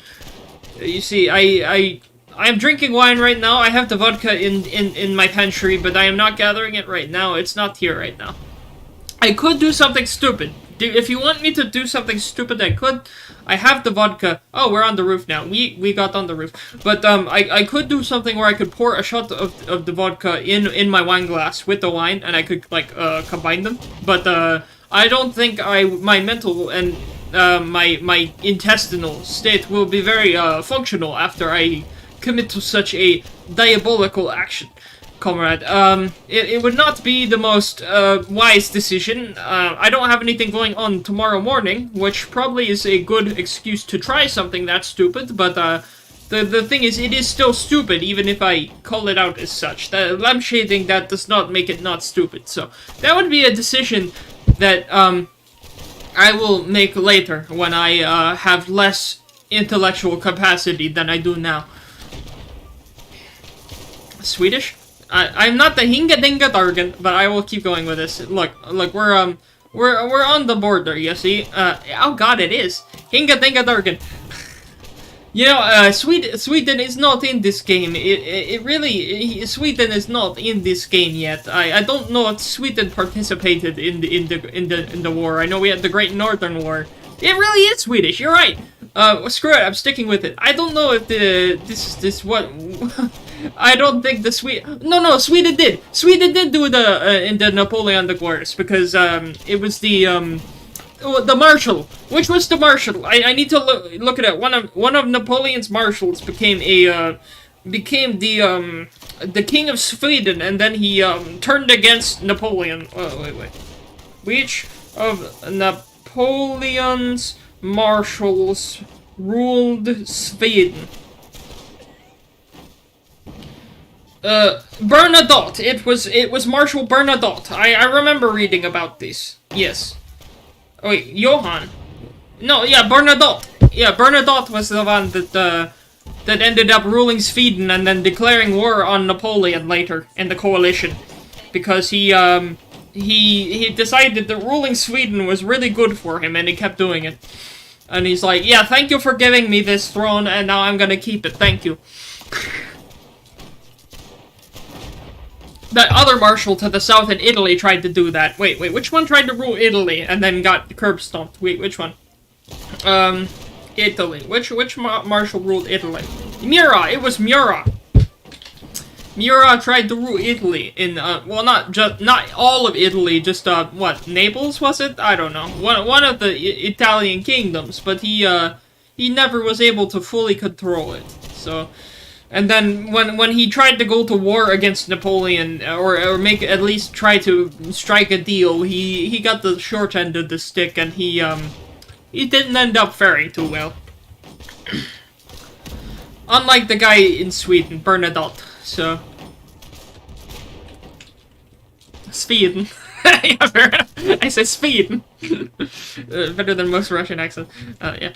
I'm just embracing it at this point. If it sounds more Swedish than Ruski, I will go with it. And you said the entire match? We're doing it. We're doing the entire match. It really isn't Ruski, but I don't care at this point. I'm just trying to run around, maybe get one kill. Oh, the Brit. Oh, I got shot. Can I spawn somewhere else? This guy, Bonk. I will spawn on Bonk. Who the hell is Bonk? He's this guy. He's in the grass over here, next to Point A. That works. That works for me. Oh, that guy's dead. Oh, no, we're on the enemy side. We are, attacking. I thought we were defending. We're pushing their flank. That's, a little bit more than I bargained for. I need to at least get a shot off, but whatever. This guy? No. There's probably a better target. I need to not take my time, though, because I'm probably gonna die in the next few seconds. Probably been shot at least once. Hey, it's that guy I killed earlier, the stoner guy. I'm gonna try to make a shot here. That guy next to me died. Stoner's dead. I really don't know what I'm gonna do here. I missed my shot. That's not good. I'm just gonna pull back a little bit. If I die, I die. I may choose a different guy to spawn on next time. Because you can spawn on people with the tents there. If their tents gets destroyed, you can't spawn there anymore. So, oh god, I'm transitioning. The accent's transitioning again. It's almost like I'm becoming a little more Irish. But not even Irish, just a mix of stupid. I'm not Irish, I'm just stupid. I don't know, that's a joke, lads. Oh god, we're going Scottish. It was me. I did it like this. What are they doing there? I don't like more Yorkshire. That's what. Never said I was good. Never. We're just gonna transition here. Whatever it. I don't know. I keep missing my shots. I can't land any of my shots. Oh, what have I done? Oh, they're pushing us hard. Strap in. No, not that emoji. Anything but that emoji, Jamin. That emoji has a cursed influence to it. You don't wanna use that in the modern day. I missed again. How did I miss again? Oh no, they have overrun us, lads. This is it. This is it, lads. Run, boys, run. We're overwhelmed. We're gonna die. Oh, reinforcements, yes. Help me, please. I need more wine. I need my vodka. I need to combine my vodka. Drink. Look around. Leaves are brown, and the sky is a hazy shade of winter. Hear the Salvation Army band. Down by the riverside, it's bound to be a better ride than what you've got planned. Carry a cup in your hand. Look around. Leaves are brown. And the sky is a hazy shade of winter. Seasons change with the scenery, weaving time in a tapestry. Won't you stop and remember me at an inconvenient time? Funny how my memory skips while looking over manuscripts of unpublished rhyme. Drinking me vodka and lime. I look around. Grass is high. Fields are ripe. It's the springtime of me life. Overwhelmed. Yeah. You asked me. You asked me. This is on you. I'm just obliging your wishes. Your wishes. How about you go get some bitch? I got someone. Finally, we got her first kill of the match. I'm combining so many accents, it's stupid now. I'm not even trying to go for one thing, it's just some colloquialism of debauchery. I'm not even trying at this point. It's just whatever rolls off the tongue. Ah, I aim too low. Too low with that one. Next time I die, I'm gonna grab the vodka. What's the code name for the MiG-15? It's a slur, ain't it? Let me guess, it's some sort of slur. What is this? Let me Google this before I say it. What is the code name for the MiG-15? Yeah, it is! I was right! I was correct!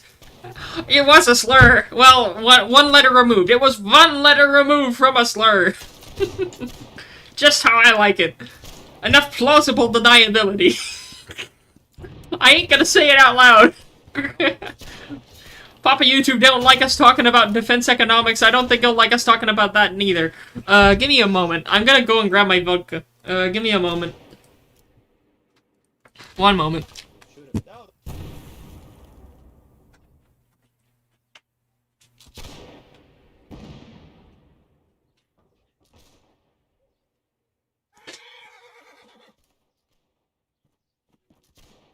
Alright. Here we are. It's come to this. Let me get a fresh glass. Fresh glass for the loss. Here we are. Get a bit of my vodka. Here we are. This is a mistake. Just that much. No more. No more. We got the wine and the vodka. Perfect combination. In fact, I'm gonna dilute it a little more. I don't want to have to deal with that bullshit. Well, cheers, lads. Oh yeah, I feel it. Oh, that's got a kick. That's got a kick. I need to slow myself down. Sent me a joke on Discord. Let me look.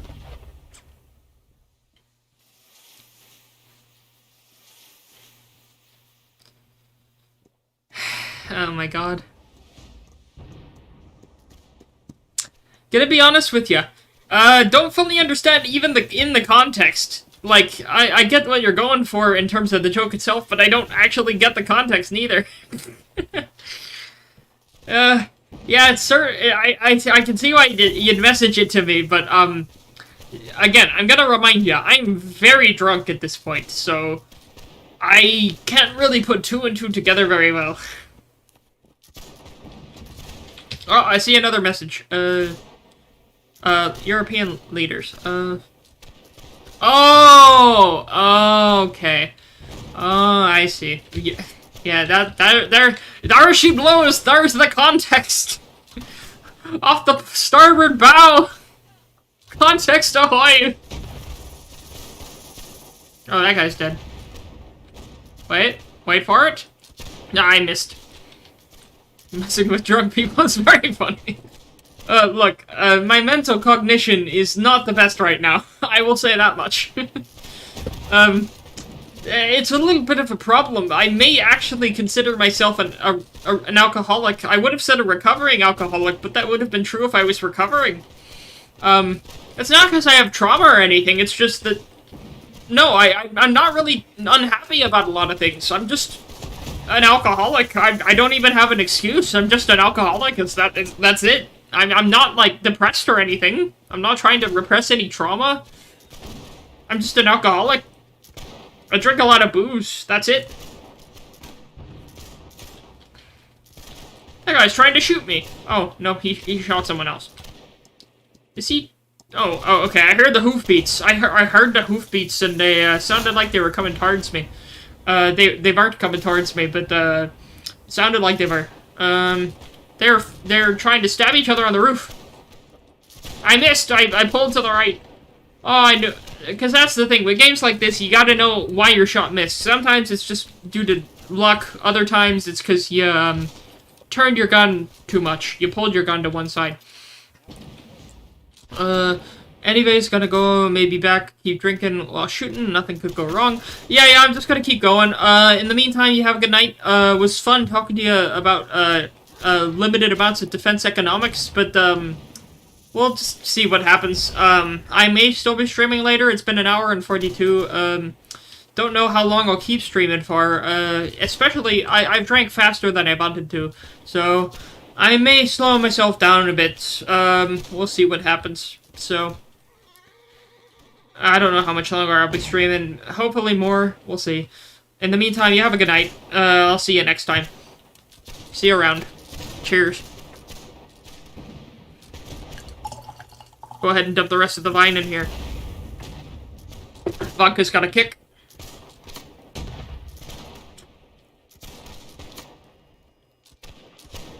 Oh, I got another one! I gotta pull back now. That sense of, things were becoming untenable. You gotta tell. They were pushing back. Actually, my sense may have been wrong there. Are we holding? We may be holding. I'd rather be holding than offensive holding. That's a football joke. I'm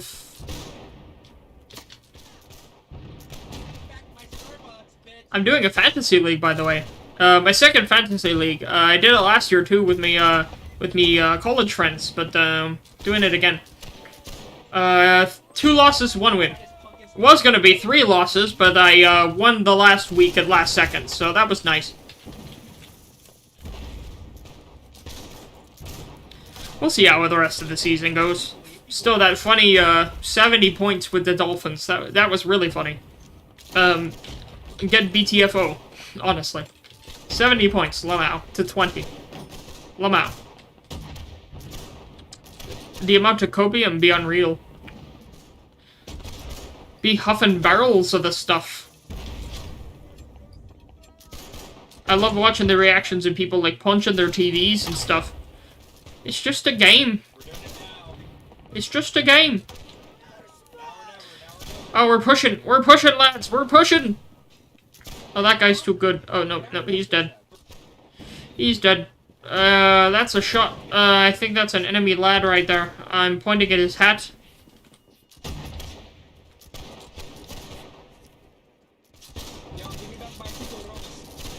Someone else got him. He could tell I was aiming at him. He saw I saw him. When we all got hats this high, then you kind of have to know that someone has a hat like that. That's the thing. The uniforms of this era, they drip, fair to be sure. Everyone's uniforms be dripping.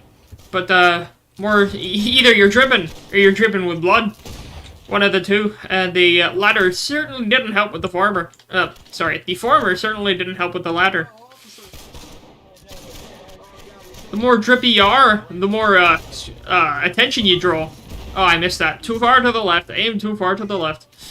And the more attention you draw, well, the more people who are jealous of your drip, and they try to blast you. They try to, what do the kids say? They try to pop a cap? I apologize. Too high. Oh, they're still near the farmhouse. I see them on the other side. No, they're next to us, too. They're right next to us. In fact, they're almost about to mount a push. I see a push forming here. If I can't help pick someone off, then it may go a little bit worse. Oh, no, it looks like we're gaining momentum. Yes, we've gained the momentum. I see it. We got momentum. Oh, what about the rooftop snipers? Too far to the right. Too far. Unfortunate. Anyways, he started blasting. Welcome, Biggie. I know he left. Jamin just left, but he asked me to keep speaking with a stupid accent for the rest of the match, so I'm doing so. We only got 40 seconds left. At this point, it's a mix between Irish, Swedish, and Russian. More so the former than the latter. In fact, mostly the former. But I'm not good at accents, so I still gotta keep it up for the rest of the match. I need a dumb thing to change it to for the next match, though. I was spending me time talking with Jamin, in fact, the entire stream, pretty much. Woo! Oh, I dodged that! Oh my god! I dodged that one. If I didn't jump, I'd be dead. But, I spent the entire, earlier part of the stream here just, talking with Jamin about defense economics and the current geopolitical conflict in the Eastern European region that I must not be named, that I probably already got ad-limited for because I kept talking about. So, yeah. We were talking about that, then we were talking about, air defense and, airframe, modern airframe development and, detection and weapon systems. We were talking about that for a while. And the more alcohol I, drank, the less coherent I got till we got to this point. So, and then he just left, like, 5 minutes ago, and now, here we are. Alright, so this match is over. Reset. This match is over. Here we are. What am I gonna do next match? I need a sip of water. We also had a stupid thing. The reason I'm so drunk this early on in the stream is because of a deadly combination. I drank most of this bottle of wine, and then I convinced myself, you know, it would be a bad idea to put some vodka in the wine. So I did. And I was right. It was a bad idea. I was correct. So now I still have a glass worth. No, half a glass. I still have this much worth. This is a mix of vodka and wine. More wine than vodka, but still enough to notice. So I'm still pretty drunk at this point. So that's why I'm holding off from taking another sip for a while. We'll see. Man, I wish I had some of that right now. Yeah, I need to get more booze soon. I pretty much said earlier, I am pretty much, like, at first I was denying it, but I'm gonna admit it now. I kinda am an alcoholic. I drank for most of my streams, and I made a big deal the one time I tried to stay sober for that one time I read fanfiction on stream. Sorry, let me correct that. One of the 4 times I read fanfiction on stream, I was sober. And I made a big, point out of it. So, also I just got shot. But, don't worry, it only hit my brain, so I'm good. But, now I'm thinking that it's just,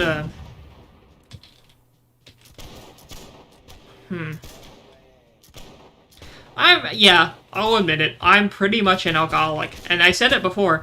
Not because I have any, like, trauma or anything. Not because I'm, like, depressed or I need to, like, drown anything. Just because I'm an alcoholic. Like, I mean, there isn't a reason. I don't have a reason why, but I just am. So, I had to admit it. Biggie said, imagine trying to commit to staying sober in the one situation you most need a drink. Well, yeah, I get it. Reading fanfiction on stream, I did 4 of those streams, and they were worse than the last, each one. But, it was a whole ordeal. Oh, I killed someone. Let's go. But, hey, I don't think your bayonet's gonna do much damage to that wall there, pal. Pal? Oh my god, that guy, oh, I saw the cannonball. That guy, oh. Rest in peace, my dude. Your head got completely obliterated by that cannonball, my dude. Yeah, rest in peace.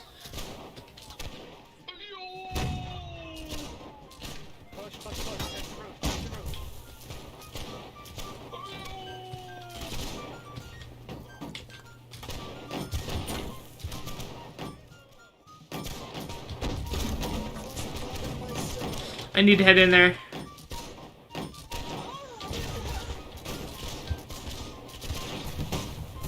Oh, I saw that cannonball. Holy shit.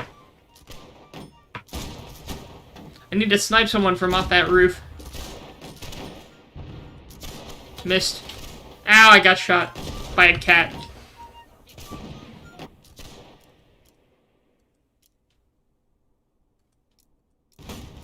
Let's be a surgeon. Let's be a surgeon. I haven't been a surgeon in a while. Surgeon General's warning. I'll be the guy that has to put a label on cigarette packages to tell people to stop smoking. If you're spotting in, rally on the line and crouch. But that guy needs heals. Alright, come on everybody, rally on that line and crouch. If you're spotting in, Oh, that guy moaned. That guy moaned. I'm done. I'm done. I'm not healing anyone who moans. That guy moaned at me. I'm not doing this shit. I ain't doing this shit. I am not doing that shit. Oh, that guy's on the wrong team. He, we ain't Russia, pal. We're the Austrians. I think you're on the wrong team there, pal.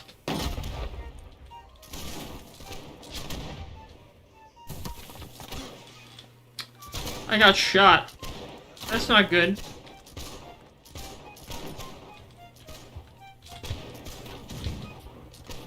Gotta heal myself up real quick.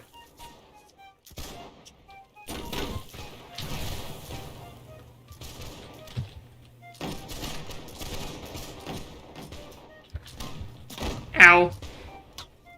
I don't like that guy's name. That guy's name is not very healthy. I don't want to say that name out loud.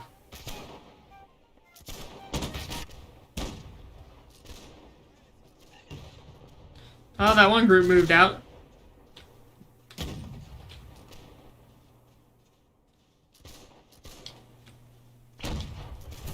Wonder what the boundaries of the map are.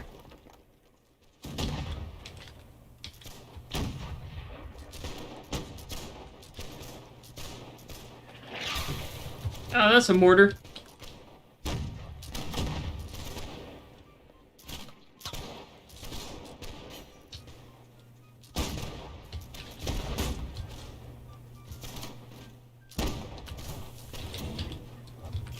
Oh, I got him! I got him! Let's go! Let's go! I got the guy! Let's go! Oh, let me heal that guy.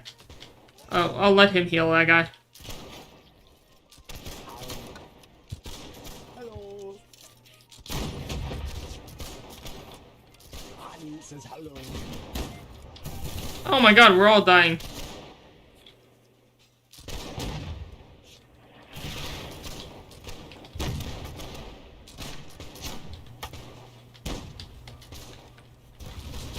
Yeah, with a pistol, you don't get that much accuracy. Oh, I think our other medic died. Now it's just me. No, he's still alive. Never mind. And by medic, I mean surgeon.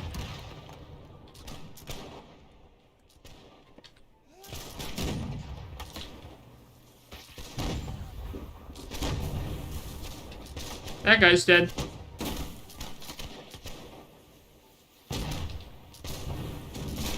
I missed.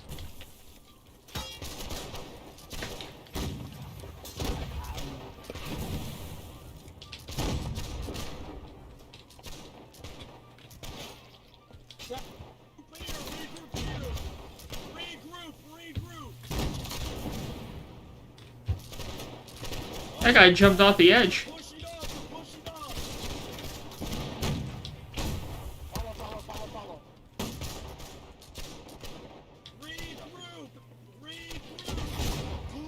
Oh, they're trying a push. I don't know if it's gonna work out for them. Big stretch on that one. A bold strategy.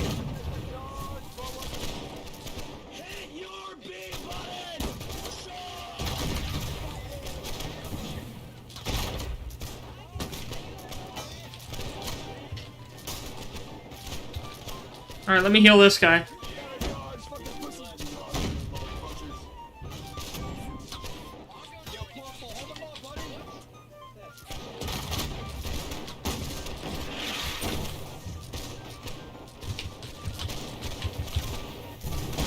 There we go, let's heal this guy up. Oh, he's a captain, alright.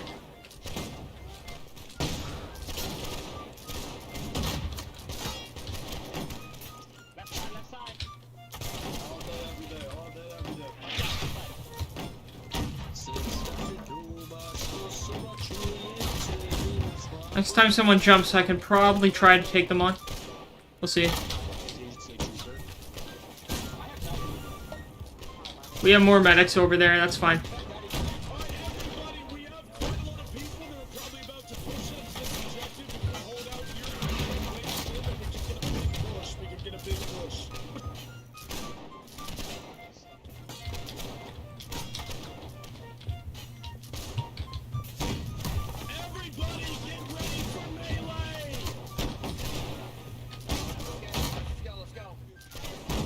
Oh, I guess we're doing melee now. Time to charge. Let's fucking go. Let's fucking go.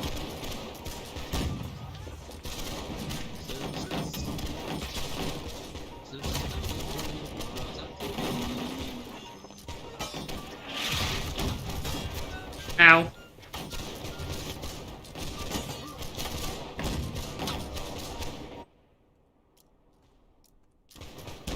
Alright, barely made it in, but I'm a grenadier now. Alright. Fair enough. Meant to spawn as a guard, that's what I usually do, but grenadier works.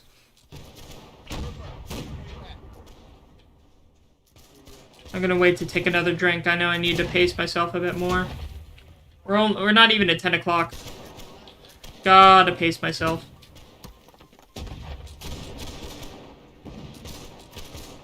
Damn it.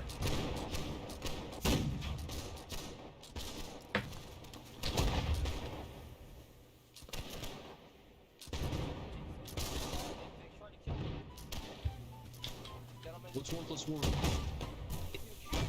Screw it, we'll go on the line. Thank you, sir. Is my boy doing captures here?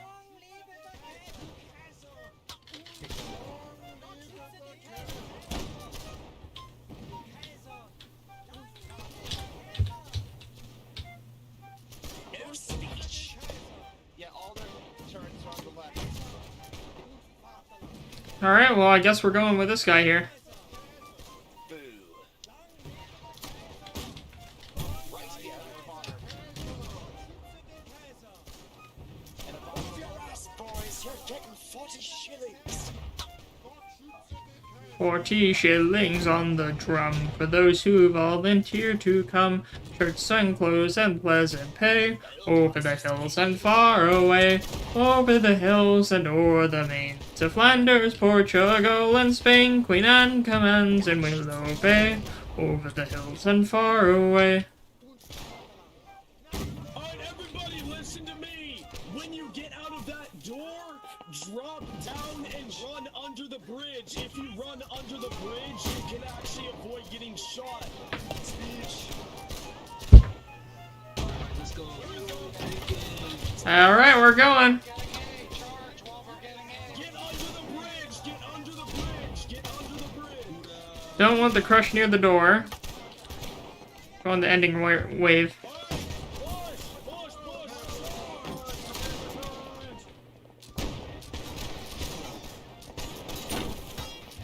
Do not stop.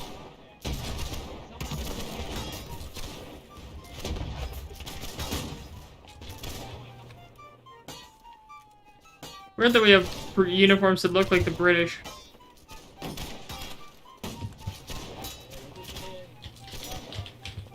Three Stooges moments.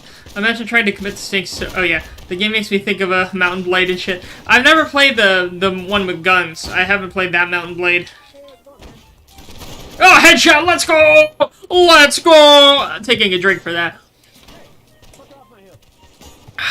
Oh lord. Oh yeah, that's foul. Don't put vodka and wine together. That's foul. Even sparkling wine. I mean, it's not sparkling anymore. It's flat, but still. That is vile.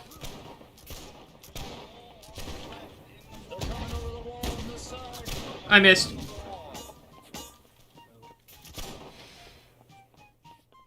I like the guy playing the flute there, enthusiastic. Oh, I'm dead. What's with the default picture? Is that like a default picture or something? I've seen that picture more than once on two different people. The rat in the like Jedi outfit. That may be like a default, which if it is, that's weird. I think mine's just my Steam thing. How am I on the leaderboard? I suck right now. If I'm on the leaderboard, our team's... Oh yeah, look, we should be dominating by now, but our team is completely sucking right now. Our team is sucking ass.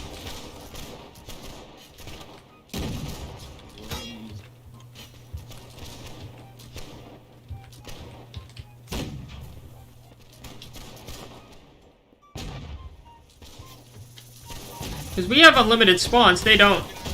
Aww.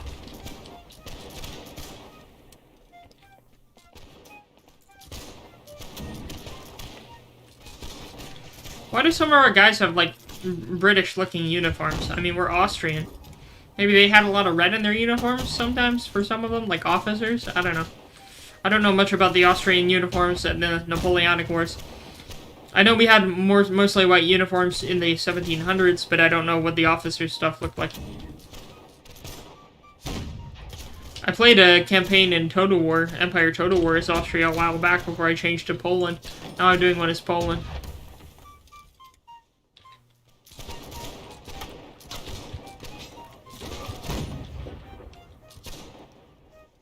Again, if someone's charging at you, run past them. Don't run it away from them. Run past them the other direction.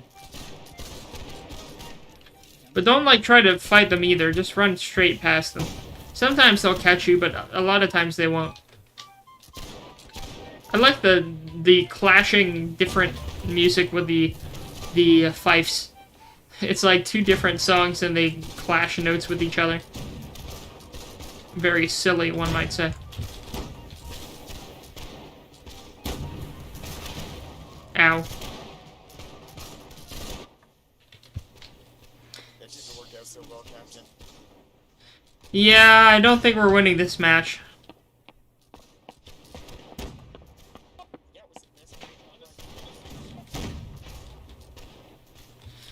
Usually we would have had most of the map by now. The only hope we have is bleeding them of all their tickets and then taking everything.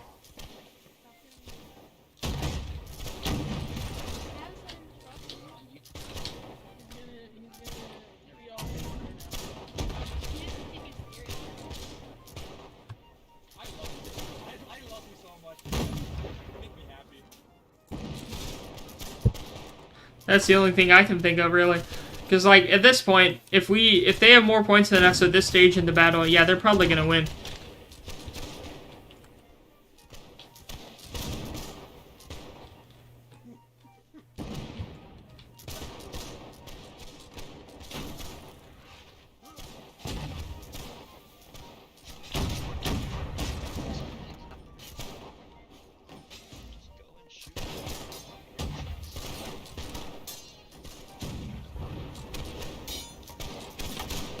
The main thing is I need to be able to cancel my reload quickly.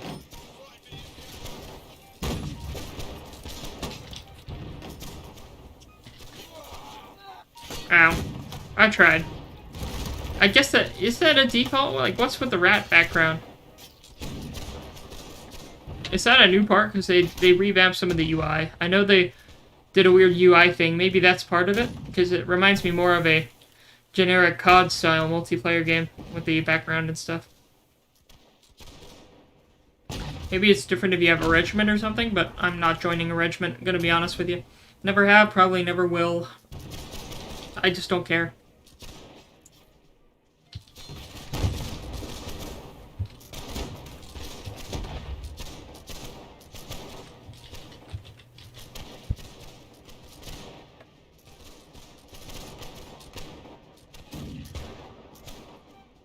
Now we've been going for 2 hours.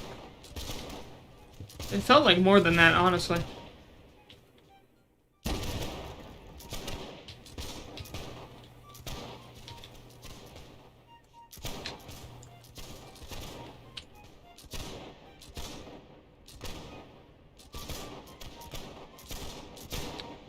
A lot of these songs are reminding me of a certain song from a certain musical. I'm usually not a theater guy. I am just not even usually. I'm just not a theater guy.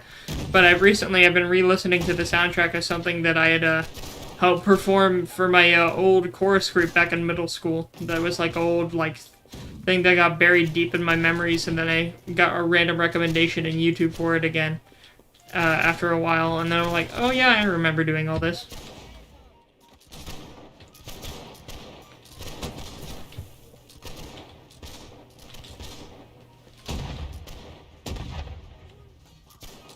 Wow, we can't hold a single objective, can we? Don't like that. Okay, good.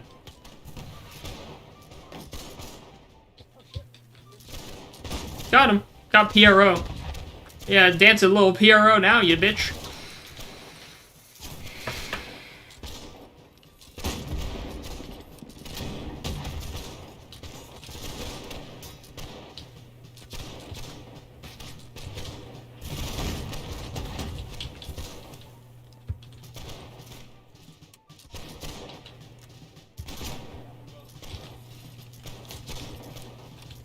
A lot of them are advancing. Are they that bold?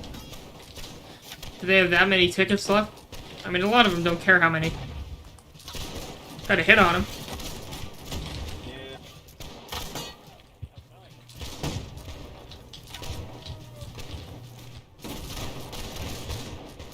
Got him!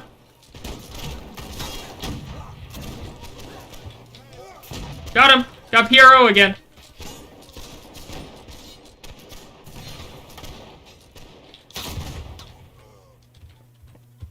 When they advance, I'll try to... I thought I dodged.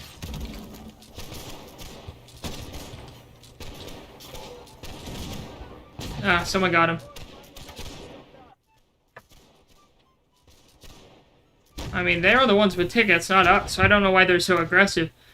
If they were smart, they'd save their tickets. But they're probably gonna win anyway, so I guess it doesn't matter, but whatever. I mean, it's not too far off. I guess there's a chance. Not much, but there's still a tiny chance we could win? I don't know.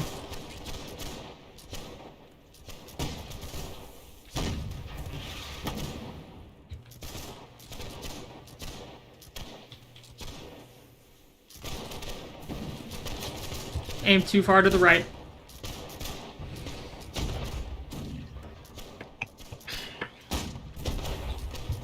I shouldn't have mixed it. Oh well. Whoa, that's a cannonball.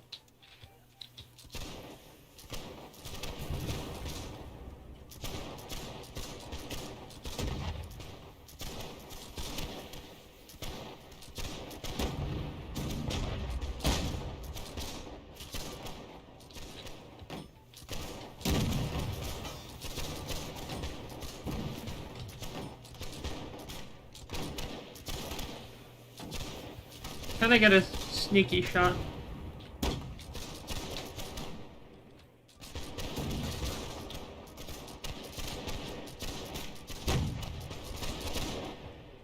Too early.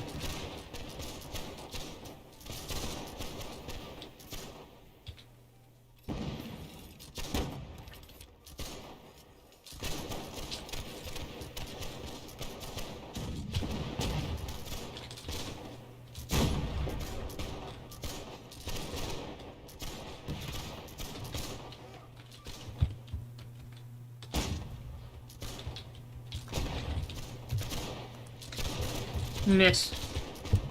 If I got him, that would be nice. We just can't put on pressure very quickly. Yeah, we're not gonna win. Or unfortunately. I don't think they've run out of reinforcements yet.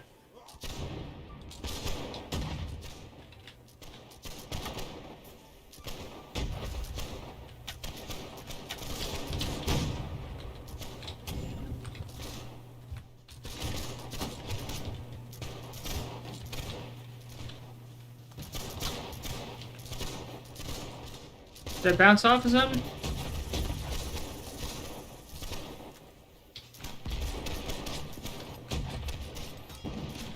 Yeah, no, they're too close. No, we're too far. I don't think we're gonna win. I missed.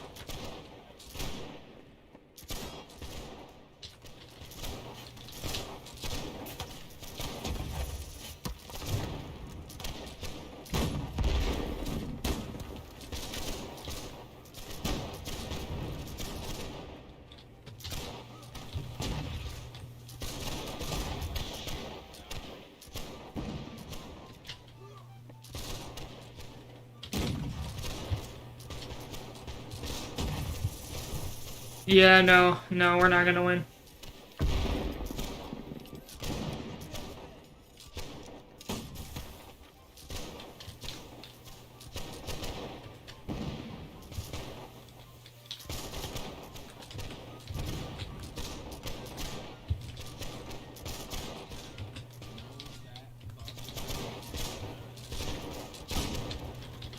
It's that guy too.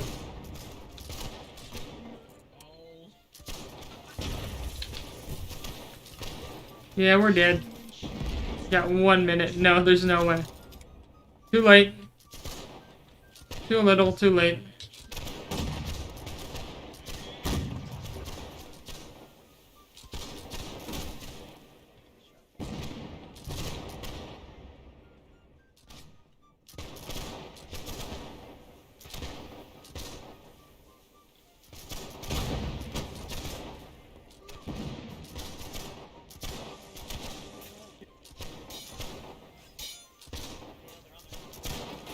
Got one of them.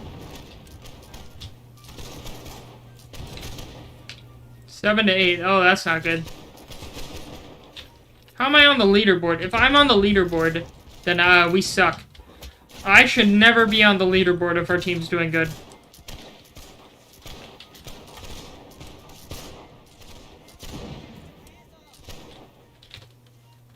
And that's it. It's over.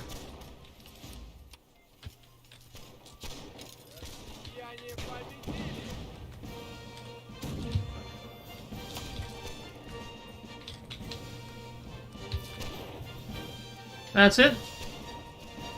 I gotta take a piss. I'll be right back.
Alright, we're back.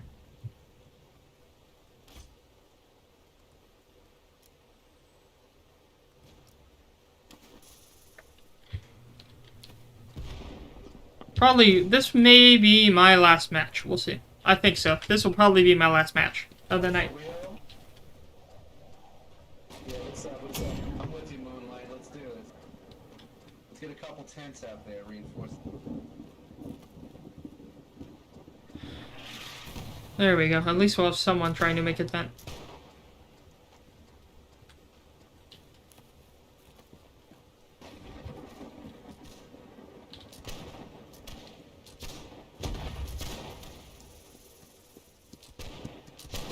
I hit his horse. Close enough. Maybe that'll let him die faster?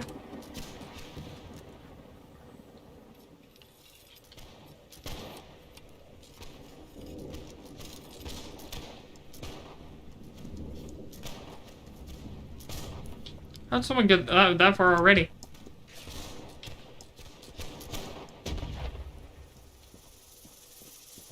Maybe if I present a oblivious target.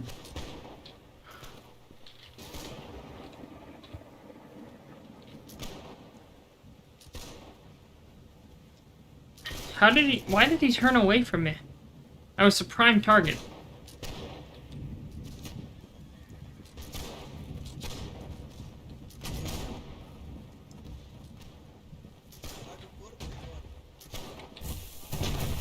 Oh, I got cannonballed. God damn.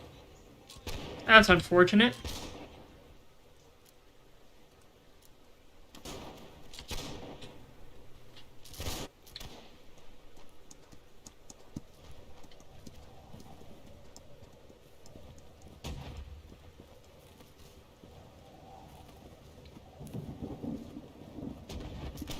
Next time I see a cavalryman, I'll try my best.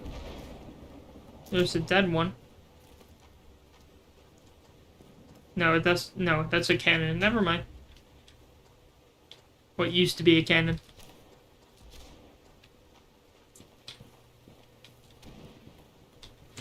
Get some water.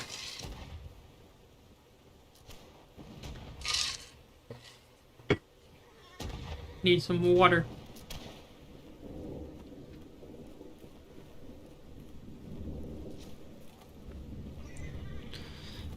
So, it looks like we're going for a flank, but I don't know if we'll have enough people to actually accomplish that. There's that guy again. Oh my god. What a name. Are those friendly? Those look like friendly cavalry. They are. Alright, pot shot time? Too high.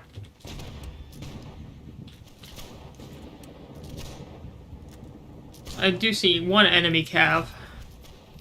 But more friendly than enemy. Two friendly, one enemy. Doubt he'll get far.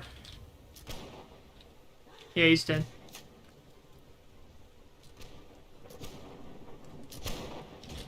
We're just taking pot shots right now. Why are we pulling back? Or, I guess we're just pulling back to a tree line? Or a defense... Not even a tree line, just a defensive hill. Friendly cav. Enemy encampment to the north.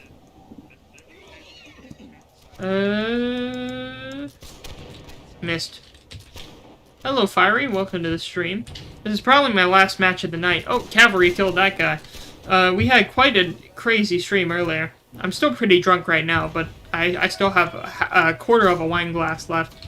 But it's not just a wine glass, it's mixed with sparkling wine and vodka. I see enemies. I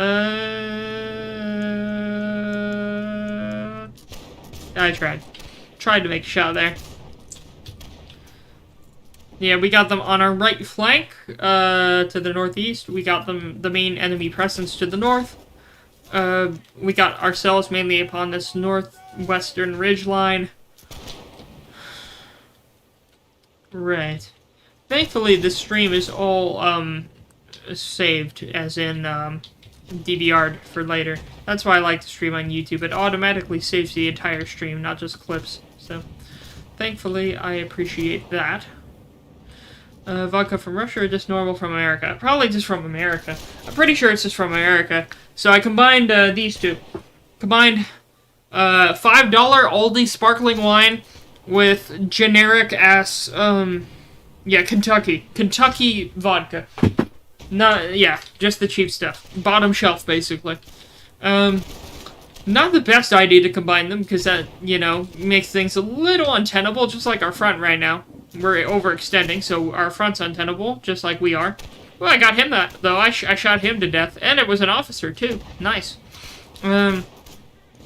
Let's see if we can get another lucky shot off on these idiots. Usually I play as France, but instead we're playing as Italy against France. And again, these are 150-player servers, if you don't know. With muskets, single-shot muskets in the Napoleonic Wars. 150-player servers. There's cannons, there's rockets, there's cavalry, medics, flag wavers, musicians. That's a musician. He's playing the fife right now. He's running around playing the fife. Yeah, it's quite a game. Most of the game's taking pot shots. The enemy's pushing our right flank. I should focus there. See, our cavalry's heading towards there.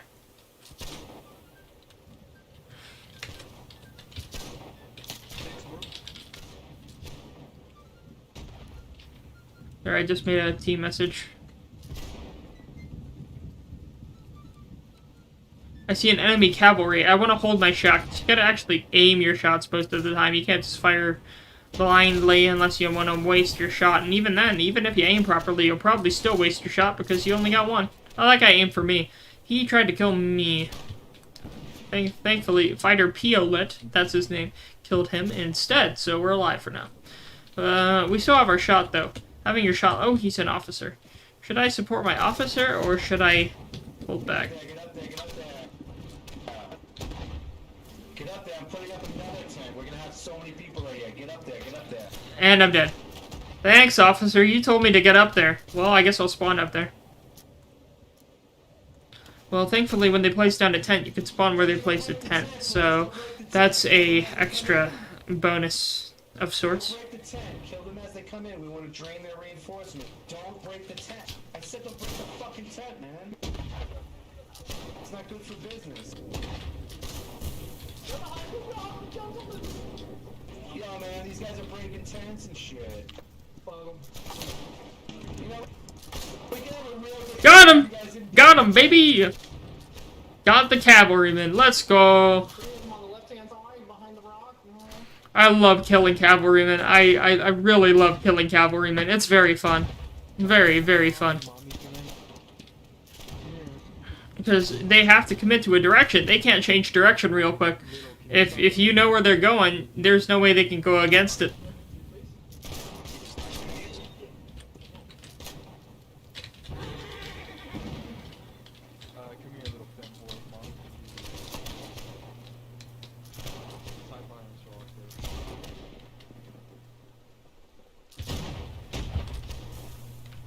See if I can get a lucky pick.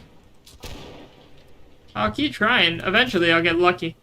That's the thing. If you have an inaccurate musket, you gotta keep trying. You gotta reload it one shot at a time. But I think it's more suspenseful than other games. I see a cav, enemy cav, going around to my right. Straight ahead of me. Where is he going?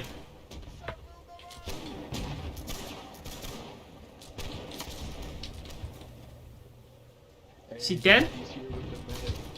No, he's not. Wait for it. Wait.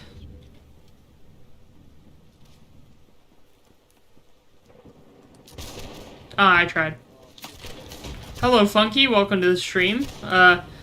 We are currently... I am very drunk, but I'm playing a game where you have 150 player servers and single-shot smoothbore muskets in the Napoleonic Wars. So, yeah. Very fun. One of my favorite shooter games of all time. Oh! That cannonball was 2 feet from my head. Oh! Headshot on the Cav, baby! Let's go! Lamau, get decapitated. And now the horse is just standing there like, what do I do now, man? I don't know what to do no more. Just a picture of the horse on the beach saying, man. Oh, Lord. You have a swear button, or you have a language faction appropriate taunt button. Oh, headshot, let's go! I press the N button. The N button is the insult, and the B button is the friendly voice line. And you can do all sorts of voice lines, too. But yeah, no one really uses the callouts. Let me see if I can snipe one of these guys. No. It's been a while. When was the last time that we talked? I don't recognize your name. Have you been in the chat in the past? Fair word of warning, I am very, very drunk right now. The reason being, I have, third headshot in a row, let's go! The reason being, I have combined wine and vodka in the same glass. And, I have what's left of the glass right here.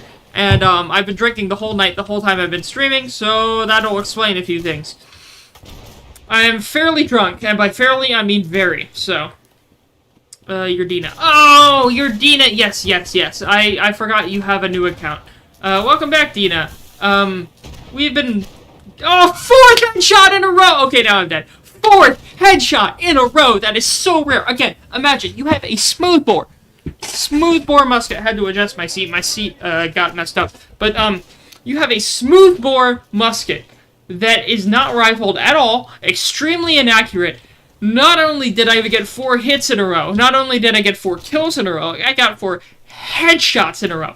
That will never happen. That is probably the only time I will ever have this record. In the entire, like, 4 or 5 years I have played this game. 4 headshots in a row. Let's go. Oh, I forgot they have butterflies in the game. That's cool. I literally got distracted by a butterfly as enemy cavalry are approaching in. I'm good at shooting enemy cavalry most of the time, but if I'm distracted, yeah, there's no saving you. That guy's trying to fire a cannon by himself. Let's see if he kills anyone. I've never been good as a cannoneer. It takes a lot of skill to be a cannoneer. What, is that a mortar? Is that a mortar? Oh my god. Right, let's see them fire it. There we go. Huh. I didn't know they had man-portable mortars.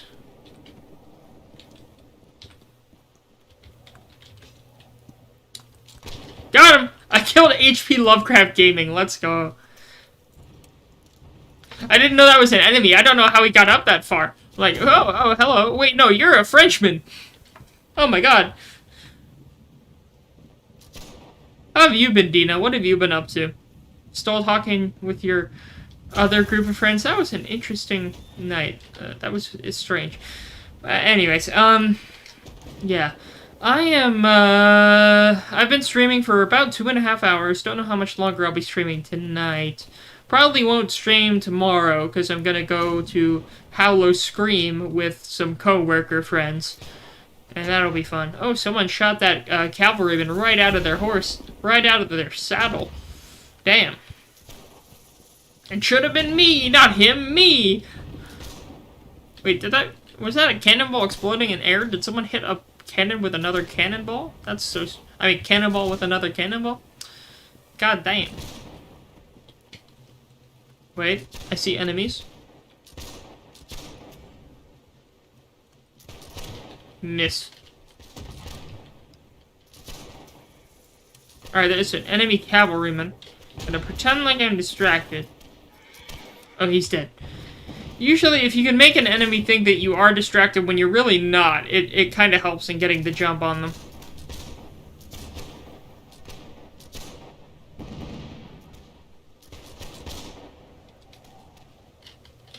Got an assist there.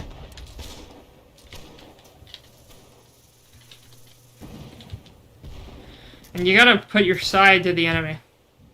You put your side to the enemy, less likely they'll hit you. You got a smoother profile. You've been working on your new channel, you don't talk to them anymore.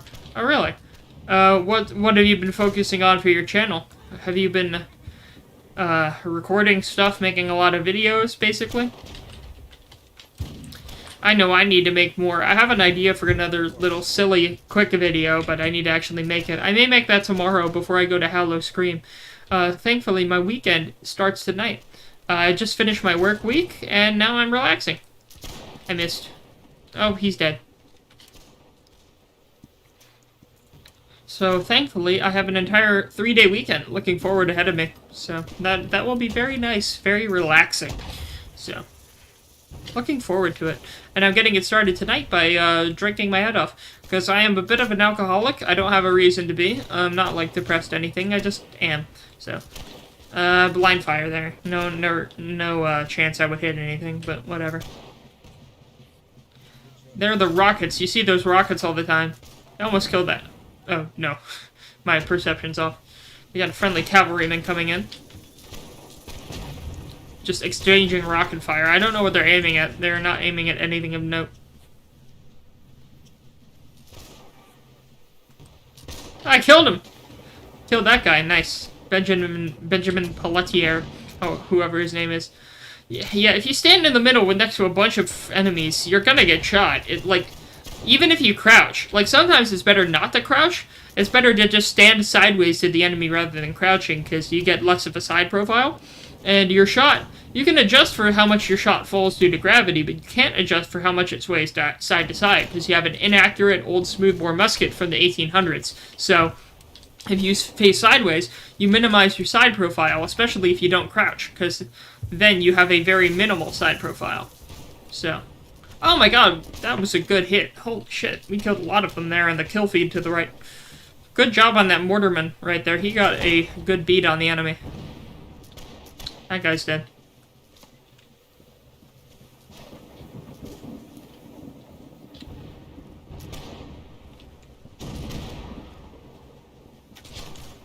Oh, I see a group of enemies over there. I hit one of them.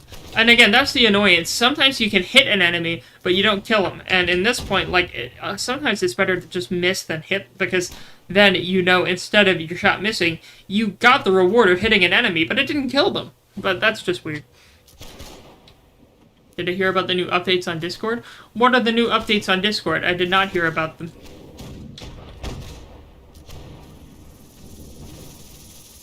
Ah, I got someone. Let's go. Let's go. It's 47 meters. Not bad. What were the Discord updates?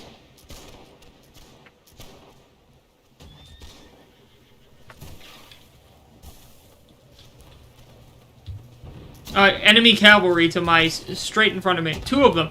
Two enemy cavalry. One of them's down.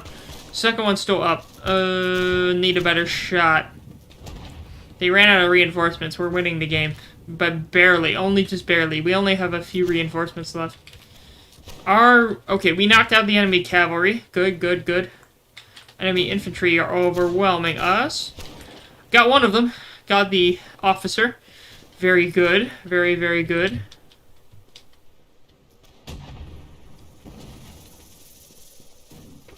Aw, damn it.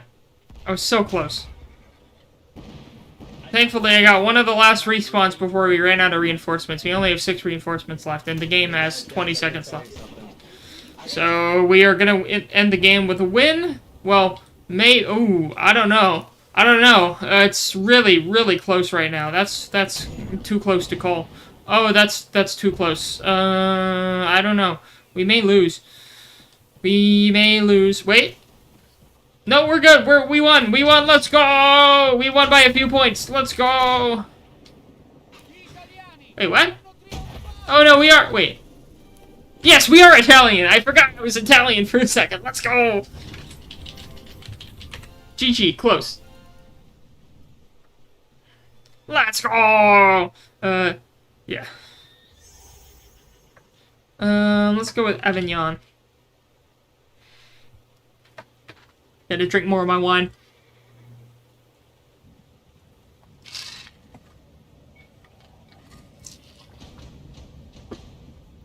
Or my vodka. My wine vodka. It's done now. I'm gone. It's done.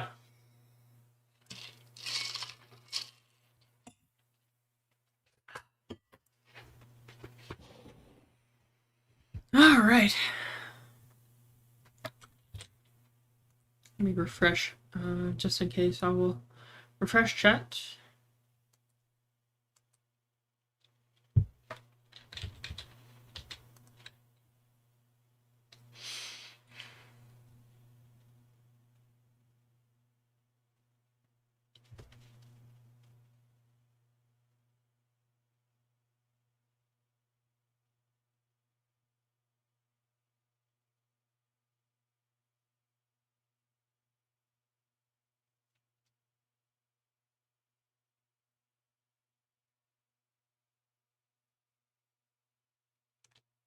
Just got a text from family real quick. Yeah. Got some family up north who ain't doing too well. Getting old, had a fall, bit of an accident, so I tried to call them earlier, but yeah.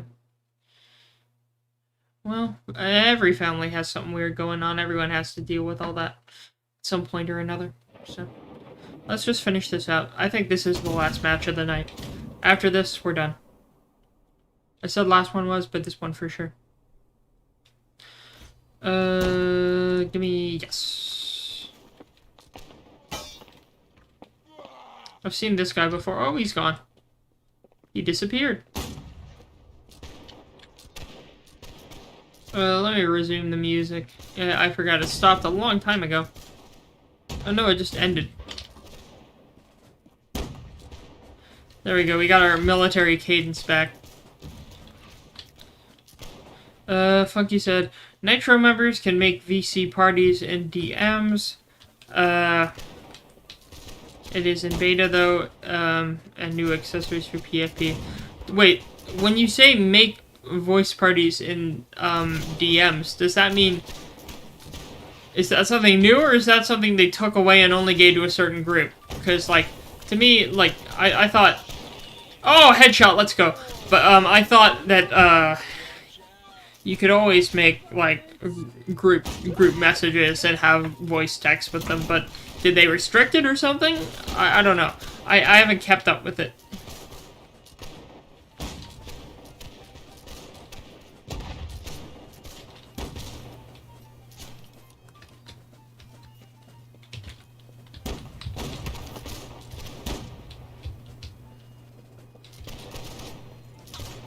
It's different from a GC? Oh.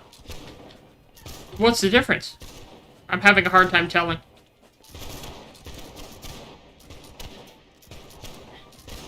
Because, like, I don't know what a VC party is compared to just, like, a regular VC or a group chat, you know?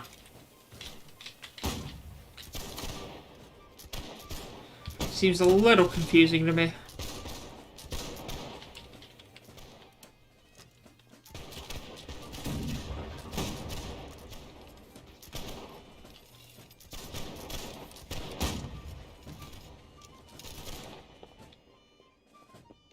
A friendly? Oh, it is a friendly. I missed. I'm almost hungry for something later. I skipped lunch today. Usually I have lunch at work, but, I didn't see anything I liked at, work lunch today. So I didn't buy anything. I just skipped lunch. So I wonder what I should, if I should eat anything later. Because I had, like, for dinner, I had a omelet with eggs, mushrooms, and cheese. And, why are you building steaks? Man, what the hell? I saw the silver from it. But, yeah, okay, aside from that, I didn't have too much else. I only had the omelet for dinner, so... haven't really had much else aside from the alcohol, and I don't want to have any more alcohol right now. I made a bunch of grilled cheese earlier because I got a bunch of extra, like, BOGO bread from Publix. And, so I made a bunch of grilled cheese, but I ran out of the loaf I was using, and my other loaf is in the freezer. So, I don't have much of a reason to, or much of time to unfreeze it, even if I wanted a grilled cheese, so... have to think of something else. Maybe ramen. I mean, I have some ramen. I could make some of that. Oh, come on, really? Someone camping the corridor? Oh, not this shit again. He's doing something up there with Sapper. With that fence. Yeah. He's building a lot of spikes. Yeah, that's fine. He's all cooking up in What a game. Earlier in this stream, I almost want to make a clip of it. I haven't made a clip of a stream since I can remember. I almost want to make a clip of this stream where earlier in the stream we had a thing where I'm like, oh, why are we making a side base to this side of the battlefield? There's nothing this base can get us, and then I walk over to it. Instead, it's an arena. Instead of a base, it's an arena for having both sides come over and fist fight. So we just stumbled upon a Fight Club arena, and then we just sat there for the rest of the match, watching the fist fights until everything devolved into a shooting match, so that was fun. But, again, the only other game that had random moments of bullshittery like that was Team Fortress 2. And it's coincidental that Team Fortress 2 and Holdfast are my favorite games of all time. Or favorite shooter games of all time. Because of the spontaneity of the bullshit that happens in games like this. And how crazy the matches can get. And this game's even funnier because, you know, you have a single shot, slow loading, inaccurate, muzzle loading musket, and then you have, in this game. And then in Team Fortress 2, you have more fast-paced but lower damage weapons of a variety. So it's like a dynamic, you see. Where both games have equal amounts of stupidity, but in different forms, as one may say.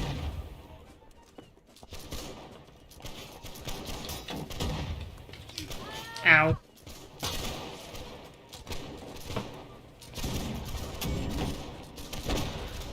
So yeah, I should have been able to tell that guy had jumped behind us, but I did not, so I'm dead now. The uncut warrior, oh my god. Of course we have circumcision jokes, of course. Holdfast is one of the games of all time. If you don't have people saying slurs in chat, is it even a real game? Kinda like TF2. Well, old TF2. New TF2 just has nothing but, like, I don't know, furries in the chat or something. I blind fired right there. There's nothing I was shooting at. Again, when you have only one shot every 8 seconds, you gotta kind of aim your shots and make sure you know what you're shooting at, because if you miss, that's another 8 seconds you gotta wait, you know? Wait while you're vulnerable and slow.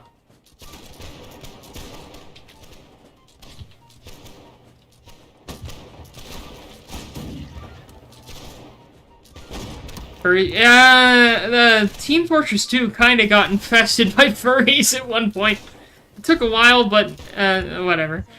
Because TF2 used to be a really toxic, like, place with a lot of slurs and chat and stuff, and now everyone's tightened up, and now it's, mostly a lot of other stuff in the chat. So it went from one side of degeneracy to the other.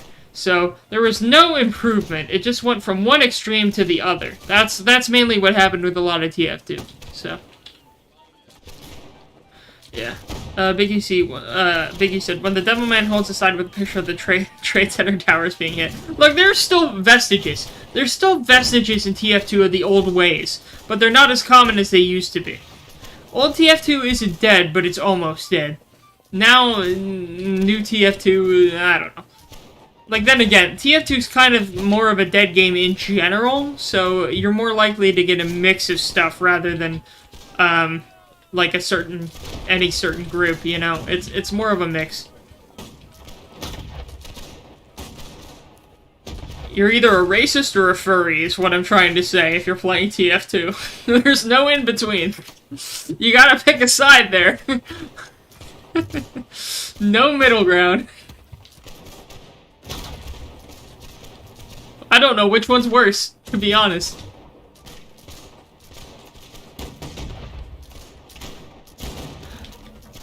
And in this game, they censored a lot of stuff in the chat of this game, but this game used to have a lot of extra toxicity in the chat, too. It's toned down compared to what it used to be, but it used to be extremely racist, now it's only kinda racist.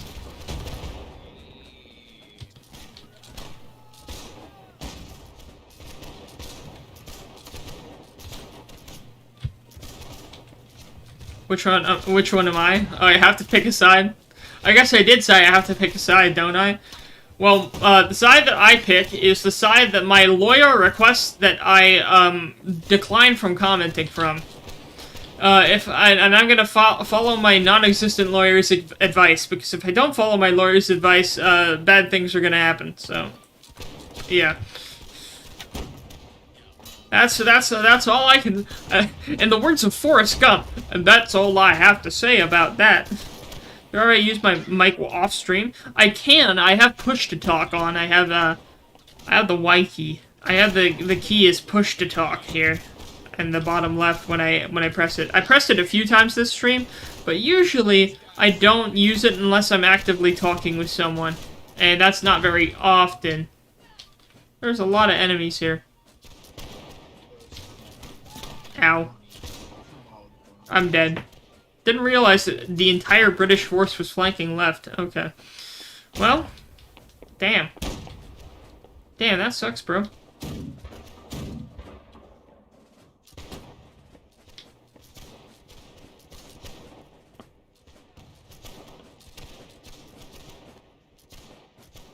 Depends on how far they're going, but maybe I could try to go around this side that they were on before. I see a guy loading a mortar over there.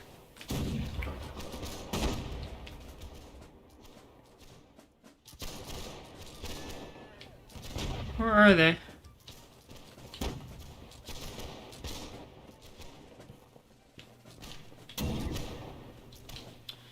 You heard it here, folks. I have the right to remain silent. Yeah, if I make a public statement on that, I have to pull a member of U.S. Congress and say, I am not obligated to speak on that. I have the right to, you know, what's the name of that one constitutional right where it's like you don't have to say anything that would incriminate you? So I'm gonna reserve whatever right that is. I don't know if that applies to YouTube chats, but I'm reserving that right.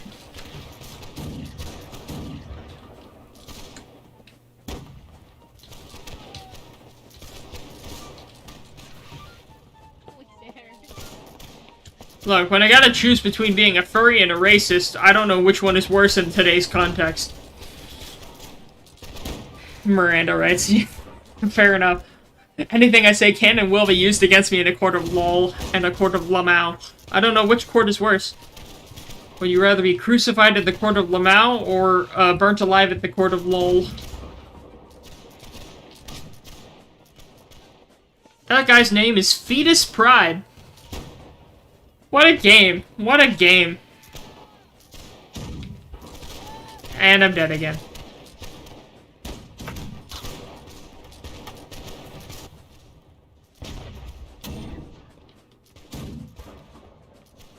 It would be better if I actually could find someone to shoot at.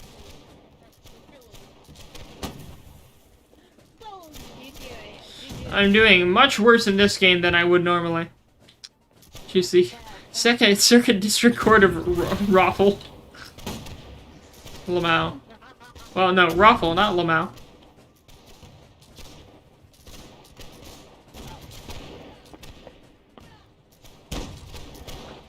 But now we shall both surely drown, said the scorpion.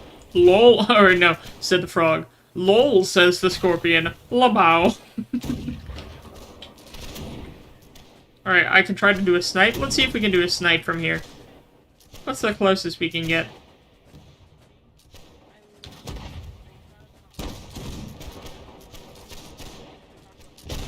Missed.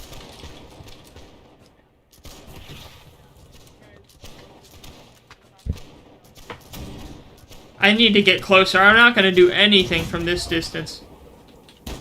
There's no reason trying. I gotta get closer.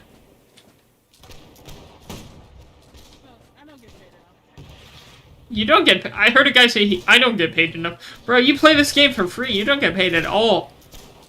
How many lives? We have our reinforcements in the top middle of the screen. We have 123 reinforcements. Every like 7 or 8 seconds or so, we got a new wave of respawns. And once one side runs out of reinforcements, they can't respawn anymore. And it's up to the remaining people to try to win the match, which they usually can't. So, unless both sides run out of reinforcements at the same time, one side's usually screwed. So we're playing as Russia against the British right now. See a guy up there. See if I can get a shot on him. Missed that guy. A lot of it's just taking cover and reloading. Usually, I don't like this map. I thought I would like more close quarters maps, but honestly, I like the maps more where they're more open, because then you know where the enemy is at all times, and it's you and your group versus the enemy and their group. And it's up to whatever team has the best coordination at that point. So, it really, like, again, maps like this, with these condensed streets, city maps, they're okay. But look, we are winning. Look, the enemy ran out of reinforcements. The British, you see, they ran out of reinforcements, and so now they only have whoever is left alive. If they, anyone who died before they ran out of reinforcements can no longer respawn. So now they're just heading towards their remaining towers, seeing if we can knock anyone out. And that's how the match will end. There's only a few British left of the 75 original. It's okay, boys. Uncle Brony's here. And proximity chat is one of the main reasons this game isn't dead. If this game did not have proximity chat with the enemy, then this game would be dead. But thankfully, this game does have proximity chat, which makes it a lot more fun. Can I come in? Will you kill me if I come in? Look at this guy. Let's head up there. Don't stab me. As a Minecraft server? I've added a few more buildings to it, but I haven't streamed it in a while. I was debating between streaming Minecraft and this game today, but I ended up streaming this game. And the next stream I do, maybe Minecraft, we'll see. Oh, I fell down. I'm almost dead. Running instead. I wonder if we have a medic. What are these guys doing? Oh, this guy's sitting next to a cat. Can we do an emote?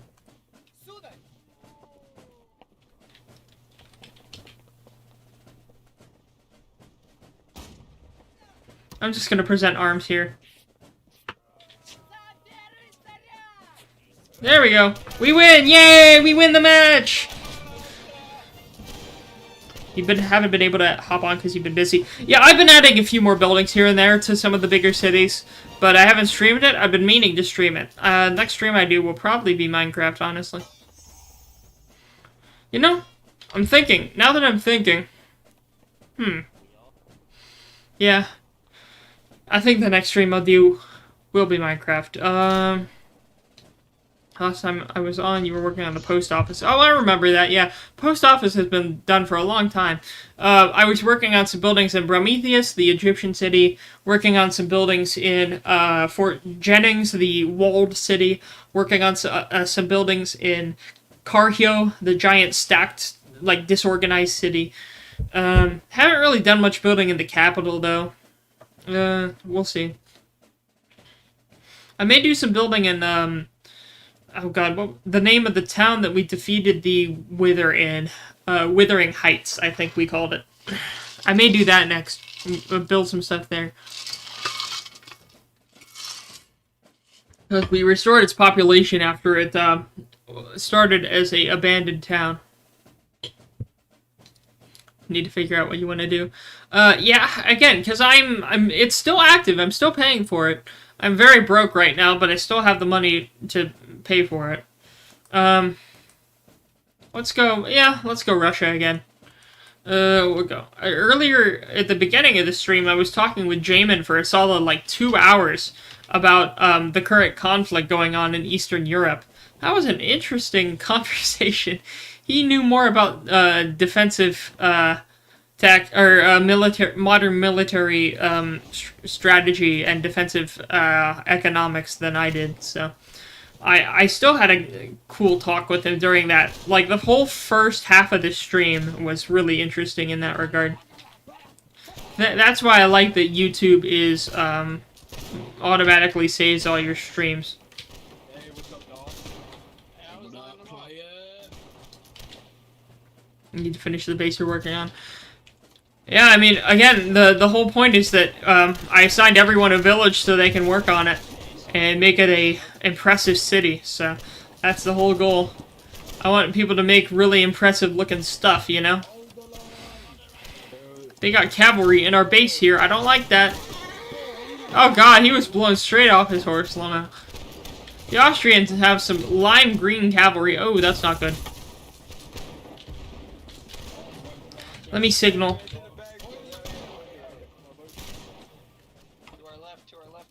Yeah, left flank.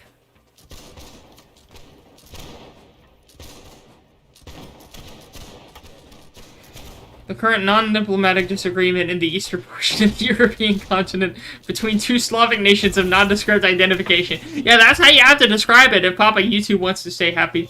Although the way, like, I tried to say Ruskis and Yukis instead of the actual, like, names of the countries to try to trick Papa YouTube.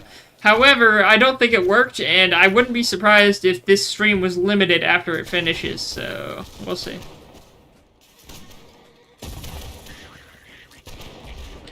That's a cavalryman.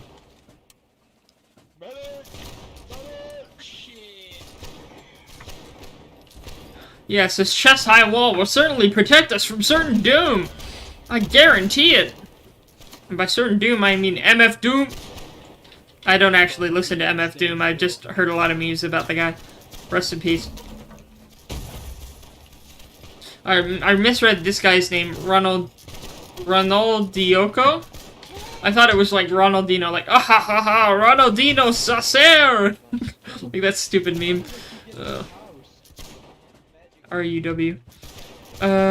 What is this guy doing? This guy's just running with his gun above his head, like a barbarian, one might say. Wait, enemy cavalry? Oh, I killed him! I got the cavalry! Oh, I killed Bush did 911. I killed a cavalryman named Bush did 911. That's his horse right there. Can I keep it? If I killed the cavalryman, can I keep the horse? I actually know the answer to that question. You can only mount an enemy horse if you're a officer or a cavalryman. And I am neither of those, so I cannot mount the horse that I have slain the owner of, so... Unfortunate. Oh my god, that cannibal. Oh, you almost died, my boy. Oh. Do a flip, my dude.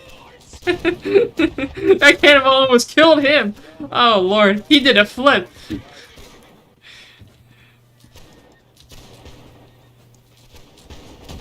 I guess we could join in the cap here. Get across the river, go. They have a sneaky 5-hour 10 over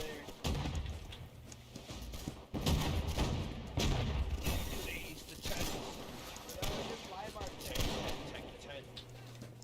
We're gonna defend the crossing here. They're trying to retake it. I see a lot of enemy forces here. But thankfully, we have a lot of forces pushing across the river. So we're just waiting in chest-high water here. Trying to keep our gun above water so we can fire it without the powder getting soaked.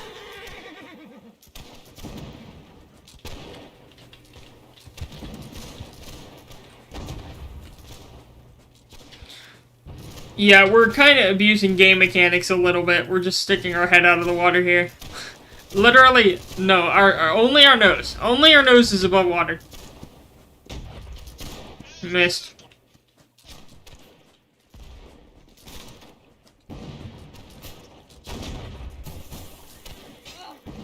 Aw, we tried. We tried.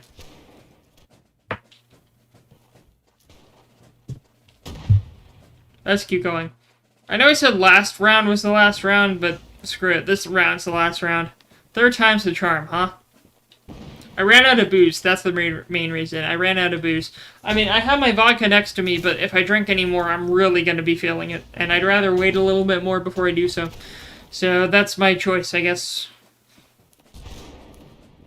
I could either make the fun decision or the responsible decision, and unfortunately, I have chosen to make the latter.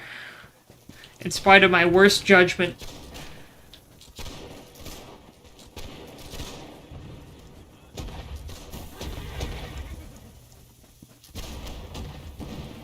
Got him! Let's go!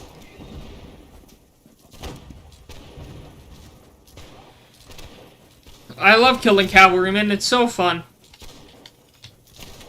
Very, very fun. Shot too early. That was my mistake with that shot. I shot way too early.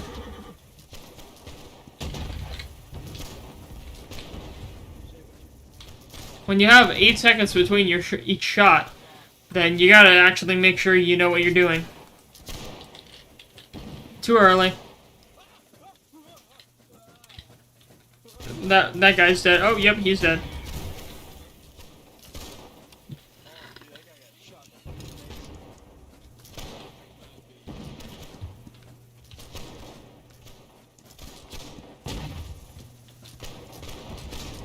Oh, come on, I missed in that whole crowd.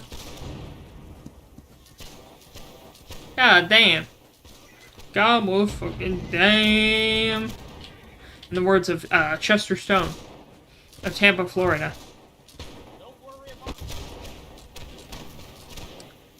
Gorsh, don't you think those Russians... oh, wait, no, we're the riskies. Don't you think those Austrians are getting pretty darn close? Gorsh. Danger close, Maxie.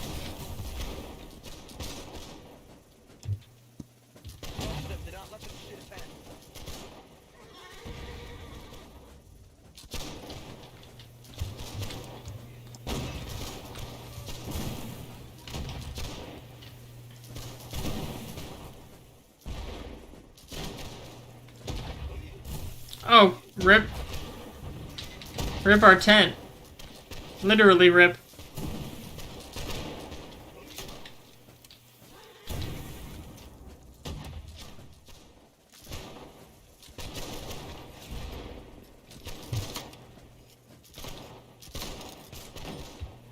They're firing at us a lot.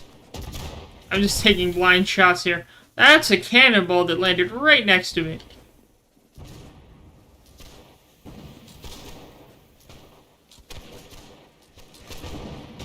I hope that's not foreshadowing. Oh, I got someone. Yeah, it is a little worrying, though, that there's a cannonball that landed like 2 feet from me. Because that would be really bad timing if that cannon is still firing. Okay, thank God they shot somewhere else. They tried to change their aim. Let's go.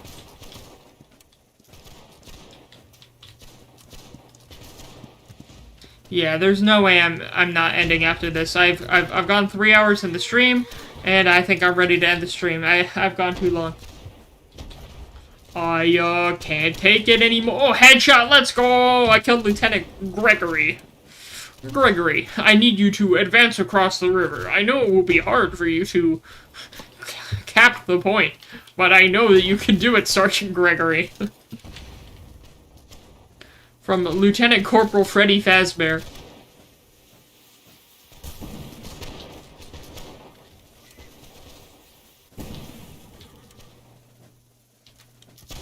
Lively logo in the corner. Yeah, that one meme of the guy, like, looking up at the sky with the Live Leak logo in the corner. What have I done, Lord? Yes, what a beautiful day to be working in this Chinese, steel manufacturing facility. Live Leak logo appears in the corner. Yes, what a wonderful day for me, a Indian man, to be taking, the electric train that is overcrowded. Live Leak logo appears in the corner. Yes, what a wonderful day for me, a Gen X American man, to attempt to purchase a house in his 50s. Local housing market, subsidiary logo appears in the corner.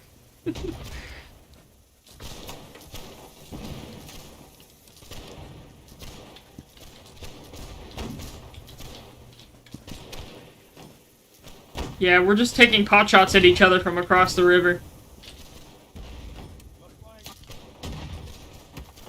What do you mean left flank? We are the left flank, you idiot! It's like that one meme where it's like, from, what was it, Aladdin or whatever? Where the, bad guys are like, look out, he's got a sword! And then someone else was like, you idiot, we all have swords! They all charge him.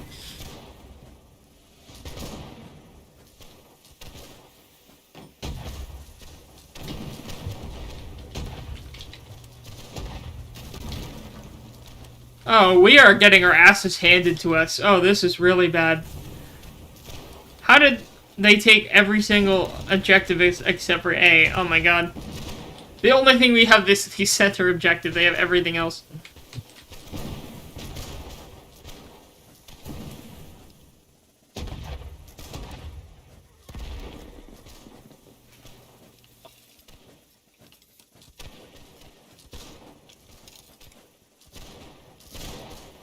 Yeah, next stream I do will be a Minecraft stream, by the way.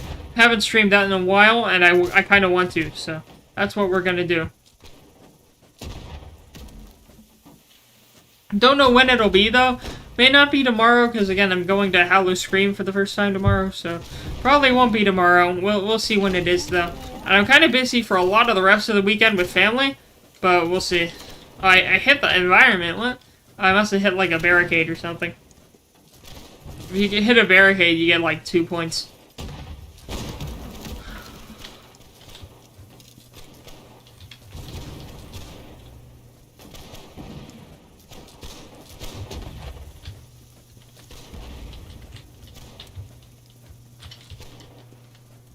I know I said it earlier, but I did finish the Titanfall 2 campaign yesterday. I played some multiplayer with a friend, because I got the game for free, and then I finished the multiplayer yesterday. I mean, sorry, the single-player campaign yesterday, and it was pretty fun.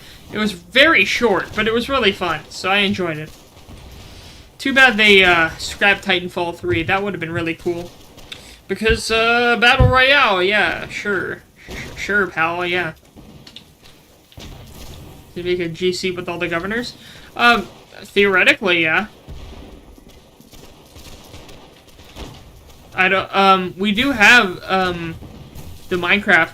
You know, I did change the permissions for the, Minecraft voice chat in the Discord server, so it kind of is that right now. I need to double check to make sure it's correct, but I think that I made the specific Minecraft Koofmall voice chat a, governor-only one, because I had to assign all the governors the governor role, and if I missed anyone, I need to fix it, because I did that a while ago. I may need to update it, but, theoretically, the only people who could join it are the people who had that role, so maybe it exists.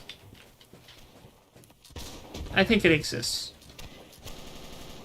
Oh, we had a little bit of lag there. Oh, that's a cannonball 2 feet, like 1 meter from my forehead. Headshot, let's go.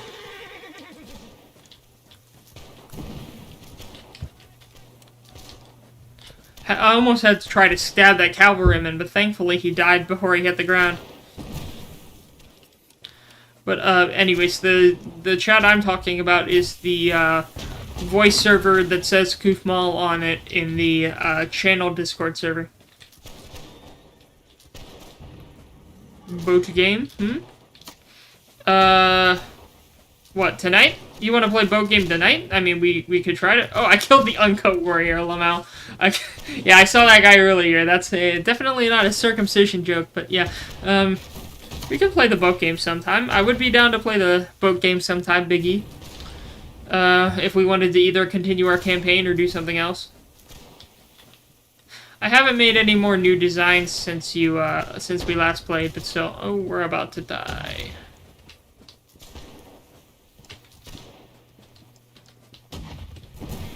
Oh, that cavalryman got sniped. Oh my god. We're getting decimated out here.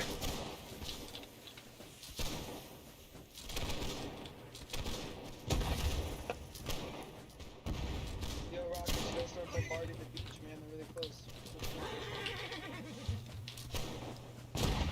close. Whenever. Yeah, I'd be down to do more boat game. Hey, do a flip. Like I said, do a flip, Lamau. He almost killed me. Campaign would be good. Eager to show off the upgrades. Oh, nice. Yeah, I would be down to do the campaign sometime. Alright, well, that's it. Let's disconnect. Oh, wait, how many... Did we even do good on the leaderboard? No, we did not. Okay. Let's disconnect. Alright, well, it's 3 hours in. I should probably end the stream right here. We'll see what happens in a moment other than that.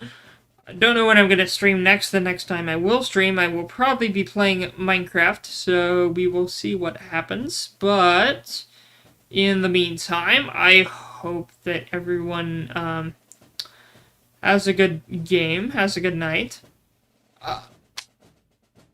Oh, funky. Oh my god. Funky. I sound like Cherno right now, but... Dina, funky. You don't have to do that. You don't have to do that. I will be playing more Minecraft eventually. I do hop on the server fairly often. I was building more. I built a big palace in Prometheus recently. So, I think, again, the next stream I do will be Minecraft. Also, my screen's black because it's trying to load to the main menu. But, thank you so much, Dina. That's really nice of you. Yeah, I did not expect that. Holy crap. Wait, there's a heart button next to it. Let me click it. I want to click the heart button. There we go. Let's go. Let's go. Well, again, next stream will be Minecraft. I don't want to say tomorrow.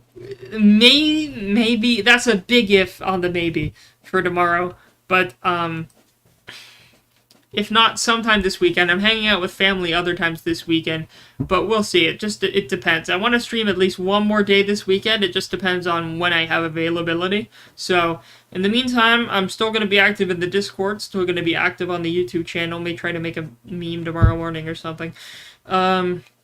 But yeah, had a good week at work today, and now I'm feeling pretty good. And yeah, thank you so much for the donation. That's really nice of you. I want to thank every one of you for joining the stream tonight. And the VOD, the full version of the stream will be available later. I'm gonna go recover from the and prepare for the eventual hangover I'm gonna have tomorrow. But hopefully it goes by quickly, and I can get to doing some cool stuff. In the meantime, I'm still feeling pretty good, so I'm going to end this stream. I'll still be active on the Discord for the rest of the night, however long that lasts. And yeah, I hope you all have a good rest of your night. So I will see you all next time. And again, thank you all so much. You all make it a pleasure, a really good time to stream.